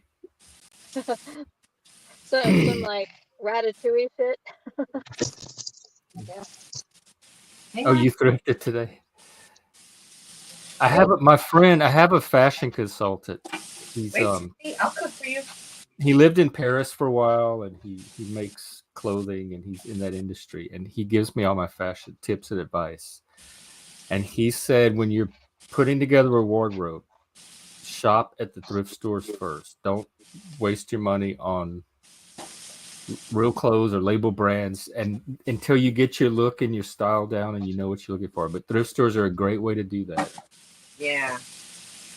And so I'm still at the thrift stage when I'm trying to put together a look or a wardrobe. It's still, Delia, if you're still there, it's still got that foam on top. It's not, like, I'm worried that this pan. Is it still being heated? Yeah, it didn't look like it charred, like it burned. Yeah, I have it on 2, but I moved it up to 3.5. Because at first I thought this brown butter was going to be the first thing to be done, but it's turning out not to be so. The butter's not browning. Yeah, I'm worried that this ceramic pan is going to not allow it to happen. I should have used my stainless steel pan. What heat do you have it on? She wants to know. 3.5. Pump up the heat. Okay, it was on 2 and I pumped it up to 3.5. Should I go further or wait a second? Like, even my chicken, look. Just a little under medium. Oh my God. That's my some chicken is already getting really brown. So, I don't understand. What's with the... It's the pan, I'm telling y'all. Is that champagne you have ready to go? Where? On the counter in front of you. Count? On the counter. What is that? Oh, like at the bottom of the screen. No, there's... No, like in front of you. Toward the screen. Do I have champagne? No. Like right by your elbow. Mm-mm. No, your other elbow. Mm-mm. Underneath. No. Did y'all see it? It looked like a champagne bottle. No. I don't think so. Just sitting here with... Oh, my butter. I didn't even check that. Oh, it's the handle. It's what you're touching. It looks like... Oh, this handle? Yeah. It's the handle that comes off. Okay. And then I can go use another pan. Yeah. See, that's way too complicated for me. I would never... That's why people don't let me in their kitchens. Why? Okay. All right, I'm gonna do a little higher. I went up to 4.5. Cause look, the pasta's almost done. The chicken's going good. Oh yeah, I gotta go put my thing in. I'll be right back. Just frozen pizza. I really just want to make this brown butter pasta. Oh my! Should I put this in a different pan? Oh my gosh!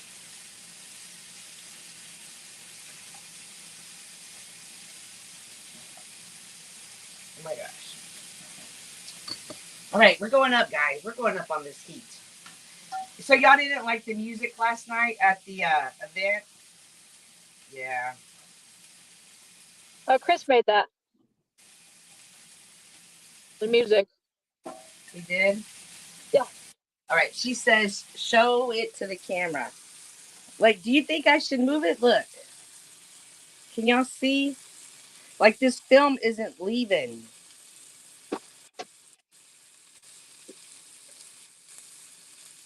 Do you think I should?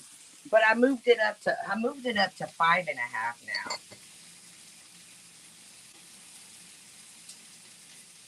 There are so many people at this gas station. I know it's Easter, but Jesus Christ.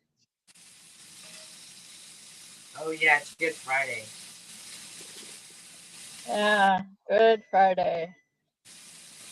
Okay, I'm starting to see it boil. Yeah, the foam is getting less and less.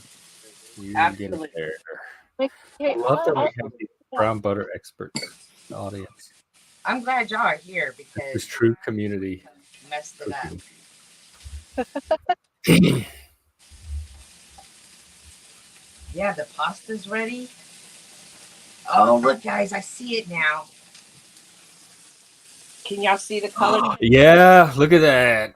Okay. That's what I imagined in my head when I heard brown butter. Oh my god! Oh my god! Okay. Then lower the heat. Don't boil it.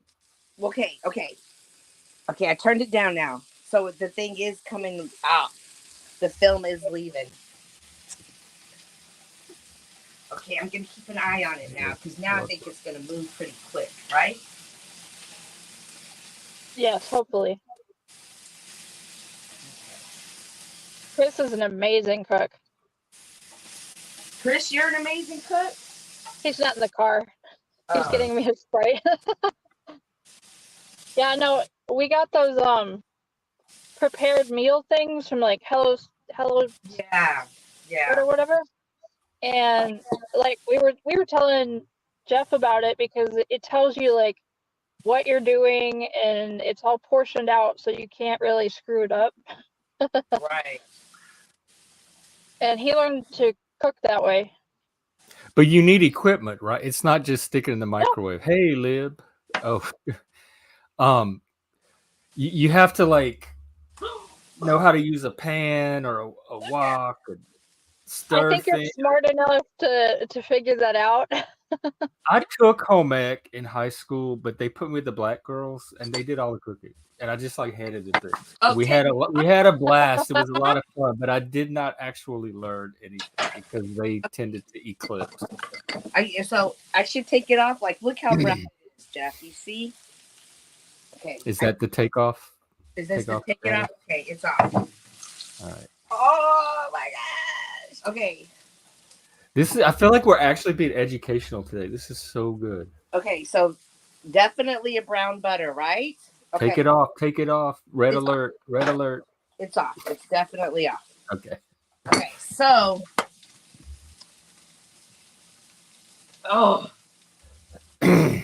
okay. I don't know, Lib. It's I think I'm the final test, the challenge. Okay. Let me get I have dyspraxia. Things end up Jeff has fashion and then cooking, maybe. Anything with an edge or poke or stick or that's dangerous or hot or anything.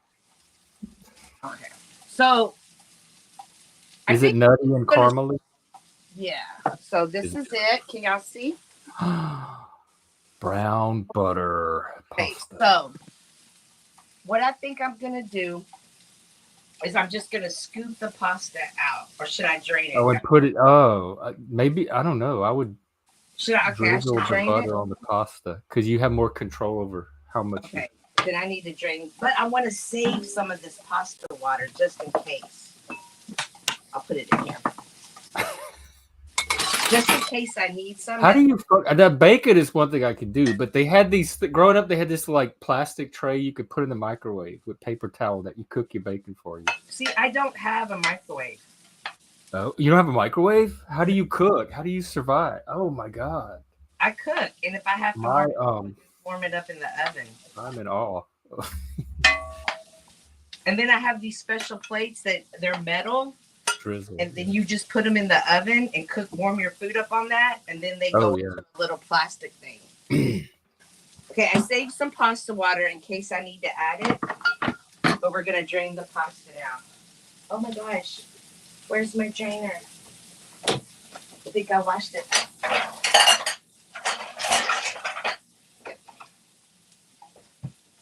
Okay. That's kind of hot. Okay.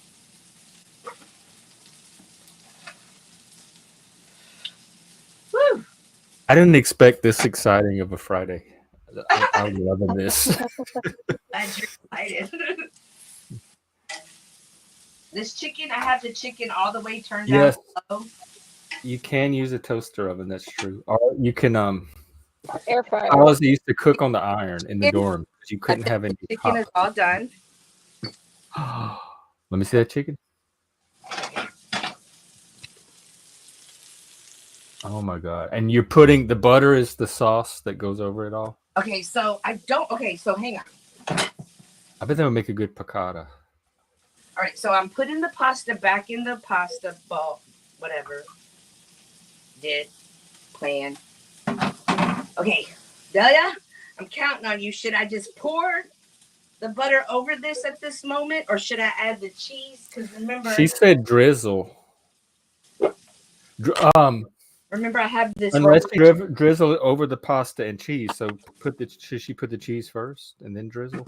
Yeah, I'm kind of confused. I've never made this because then the butter might melt the cheese a little bit and soften it as you drizzle over the cheese. Yes, I would add the cheese first. Okay, hang on. All right, guys, I'm adding the cheese. Should I add it all? Hang on. I'm gonna add it. No. Then I'm gonna stir it a little, and I'll add a little bit more. Oh.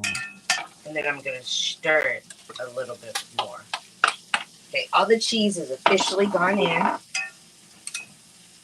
Oh my God. It smells amazing. Yeah, I think so. I would eat it.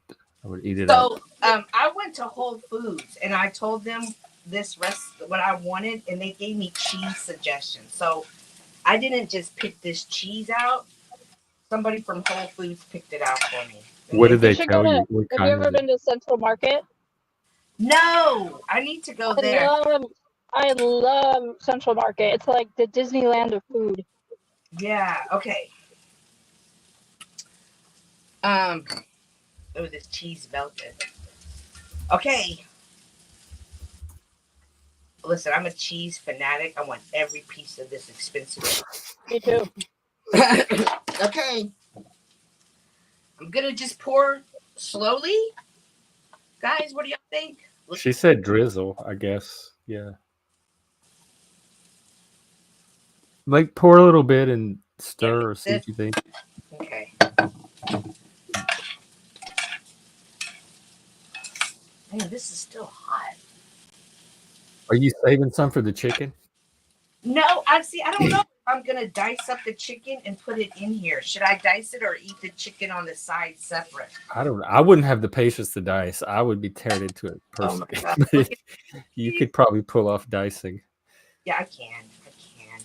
Yeah, it's our Friday Cooking show. Will probably never happen again. Cooking show. No, because y'all want to see more of it, and I want to. Yeah, I would love. Cynthia, you do the.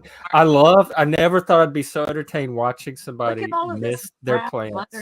And then the washing dishes this morning engaged me. I'm like, there's nothing on YouTube, but look, Cynthia's washing dishes. Wow, this is better than most things that would even be on YouTube. Oh my gosh, y'all! This smells amazing. And now this. This smells amazing. I need it too. Pasta.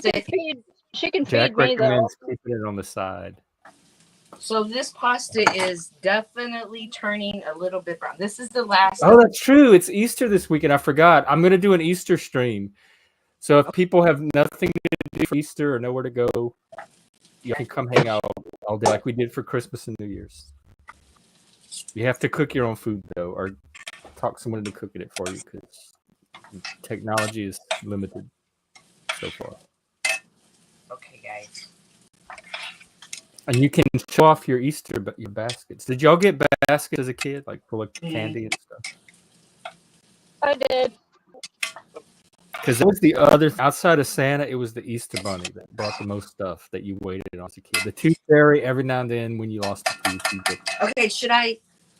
What did we decide? To dice up the chicken or? Zach recommended just keeping it on the side. Okay. Okay. And you can like fork and knife it and eat it individually with the pasta. We're definitely about to take. I wish I can. Oh, that looks so good. Did you put any garlic in it? First bite to y'all. Oh. Hey.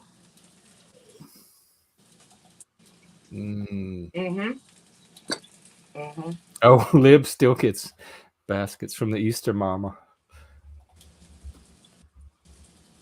Okay. I think I got a piece of my Yeah, Christopher. I meant because that's when you knew it was coming on Easter because growing up the Cadbury eggs would come out. Yeah, this is They definitely. would put them in start promoting them. Thank God nobody's here with me.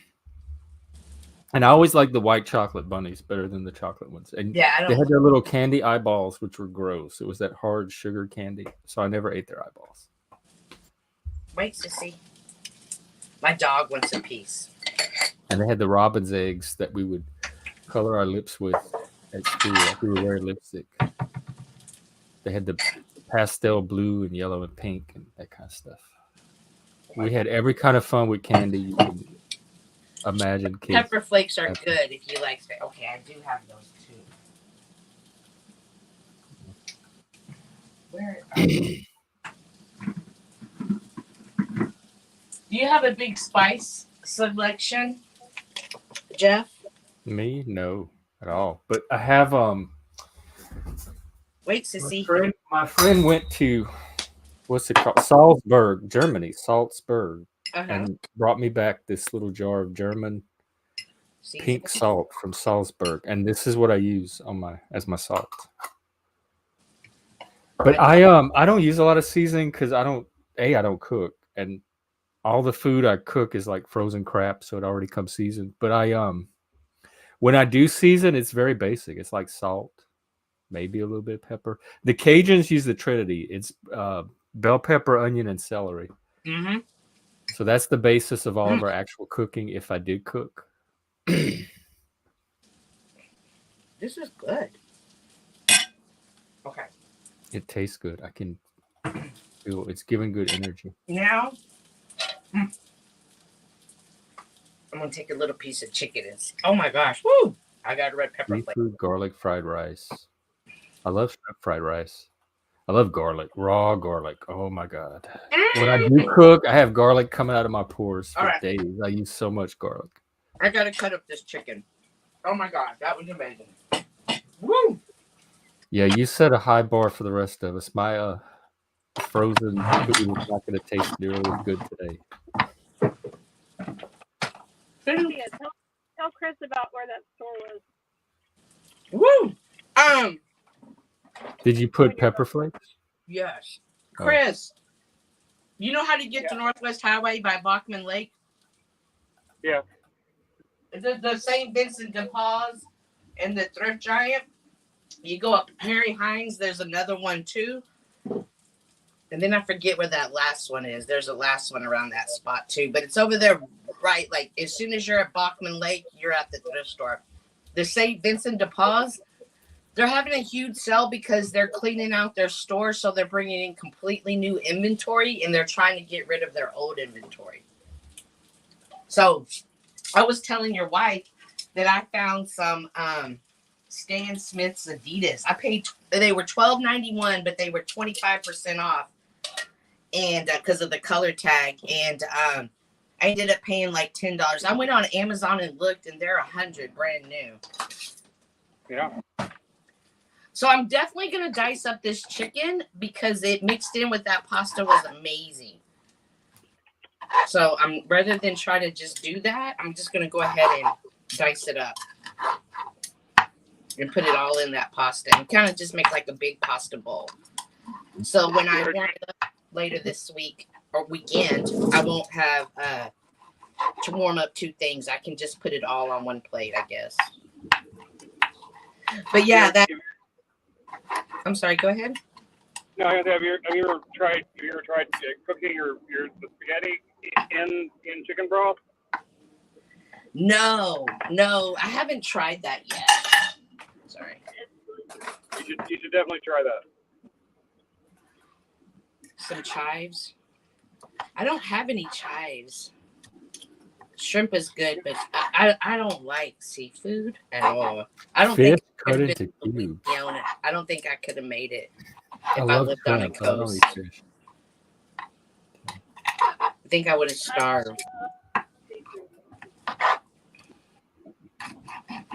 Yeah, so like it was fun cooking, but now like look at all my dishes. Like I like cooking, but that's why I don't like cooking. You need to get you a little Mexican maid. Do I Mexicans work for other Mexican Mexicans? And I don't like my Mexican maid job. Oh. That's the dilemma. I would go and help you do the dishes, though, just to be nice. Oh, well, thank you. But unfortunately, the dogs don't help. I'm always like, go clean the kitchen. Do you have a dishwasher? Yeah. No. So you just have to like rinse them and get them in the dishwasher. No, I wash my dishes by hand before I put them in the dishwasher. I'm still that old school person. Oh, me and my fiance had a debate about. Some people say you're supposed to leave the crud on the dish because the detergent works off the enzymes on the food, and then some people say you should get it as clean as possible before putting it in. And so we had that debate. What did y'all decide? The people I trust were coming down on the leave the food on debate, like don't overly rinse your dish. But I think we ended up going with the other way because it was Mike's dishwasher, and for the most part. And the other debate was the knives, the forks and knives up or down. And I don't trust mine up because I'm too clumsy. So I always put mine down. I don't care if it. No, they have to be up. That's what I That think. probably gets them more clean if they're up, but then you have the safety issue of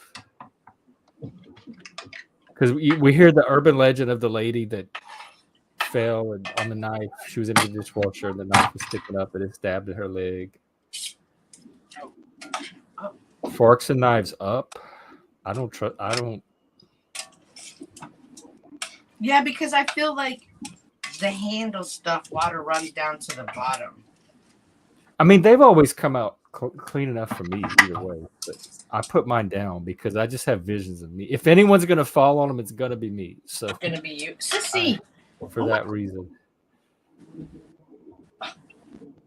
Accidentally. Well, I'm an outlier, as usual. Even in that.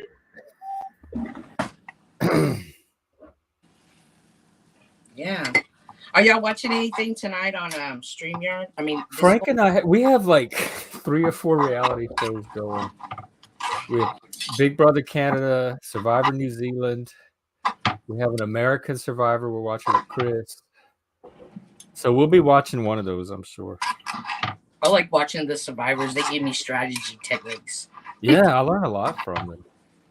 I really do. Probably a lot of because I started watching pretty early, like in 2001. I didn't watch the very first Survivor, but I caught part of the second one. And it really helped my, I don't want to say my social skills, but my social understanding, like what to look for when I'm studying people and watching people do their thing. I never did watch The Bachelor, Bachelorette. I was not really into the romancy ones, although I did watch part of that First Love Island with that Tony lady on it. And one of my favorites I did watch all the seasons was Flavor of Love. Oh, Flavor of Love. The New York and Pumpkin Fight was one of my favorite all-time reality show battles. Alrighty. See. Well, I guess I'm gonna have cleaner silverware if I go to one of y'all's homes than y'all will have if you come to mine. Because... So I think this is all the chicken I'm gonna add. Oh my god, let me see. So it needs garnish. Do you have like little green? No, I need green garnish. Parmesan cheese or something. Yeah, or a lemon slice or something. But I think, I don't know, maybe I'll go ahead. I still have 2 more chicken that I could dice up, or I could save to make for another meal. Yeah, you do a sandwich. Yeah, I think I'm gonna do that. Ah, I'm so glad that you guys were here to help me. I'm so glad I got to see it. This it's definitely adds to my life. I didn't expect this today at all. I got to go check on mine. I'll be right back. Okay. I don't think I have a. Carry on. Put it in one of these. My poor dogs, they think I've been cooking for them because I cook for them, and this is their lunchtime, dinner time. So now I have to cook for them. And I'm going to put this lid on so they'll be okay. But guys, I appreciate y'all being here, especially Delia helping me make brown butter for the first time. I was really excited about it. And I'm definitely going to do it again. I'm glad we could be a part of it. This was a little cool community activity. Although I'm not so sure how healthy it is. So I probably won't make it a lot. It's fresh. It's freshly cooked. It's fresh chicken. It's you could do far worse. Far worse. I think I need to make I meal prep for my dogs. Like I make them their little that's for your dog. Wait, they don't get dog food? Well, they get this mixed in. It's turkey meat, jasmine rice, peas, and carrots. Wow. And so I mix this in with their kibbles. That was an Iggy Pop song. I want to be your dog. But yeah. Yeah. Wow. Great. I know. I was making it earlier, and somebody was like, "Look at your dogs," and then homeless people are eating dog food. I was like, "Oh wow." Oh wow, I'm not gonna do that no more. That's what I mean, Jeff. When you go on here and you do something nice, like people will take it. Yeah, but you gotta know if you know who you are and you know what you're about and why you're doing it. I wouldn't let people. Really, I just was like, oh my gosh, why are you tainting what I'm trying to do beautiful? Because it's just letting them win. That's all they want. They want to feel like they control something in your life, so don't let them do it. Yeah. What dog? I use the Tender Bites. I think it's pedigree. I definitely start getting better dog food. Yeah, it's the pedigree Tender Bites because I have a senior dog and his teeth are kind of frail. But I haven't found anything else that has a Tender Bite for my old dog, my senior dog. Oh, that he can eat. Mm-hmm. So it's a lot. But I want them to have a good quality of life. Like before when I was just giving them kibbles and I didn't give them food, their hair, they would have patches in their hair. Their hair wasn't a good quality. And then one of them always had a rash. So now I give them this food and their coat has definitely improved. And then their poops, they have high quality poops now. And then I'll add some turmeric for the joint pain for my dog.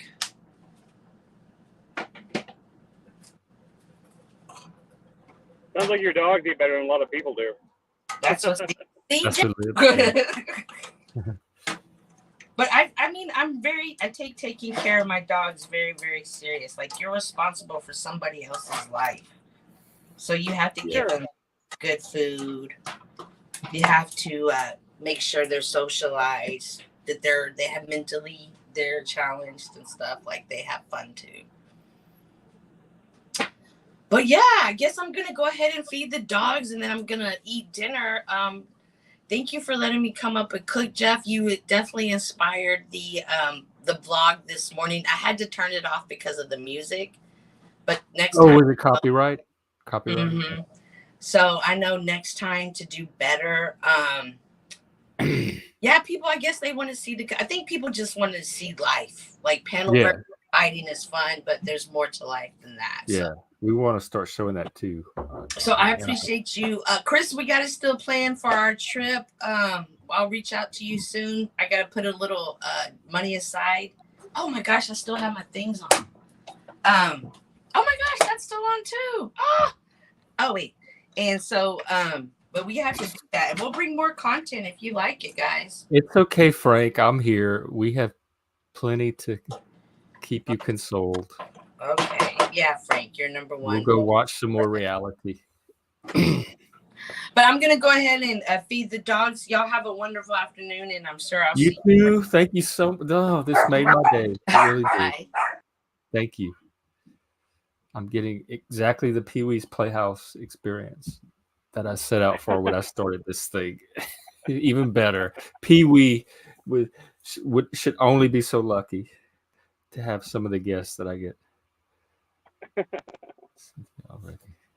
Yeah, we all do. Definitely leaves a void, left a void. In fact, I should just end the stream now.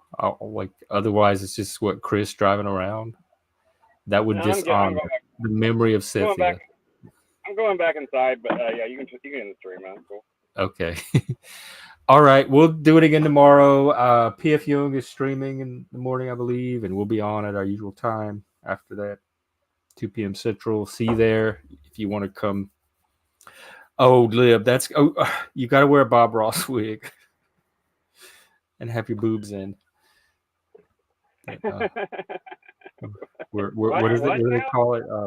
Queering Bob Ross. We'll have a queering Bob Ross segment. Okay. All right. It was fun. I definitely enjoyed it. I love hanging out with you guys, girls, whatever genders y'all are, Lib, all of you. And I look forward to seeing you tomorrow. Frank, give me like 5 and I'll meet you in the dungeon. Chris, have a good day.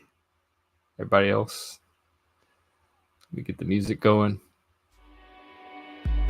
And we're off.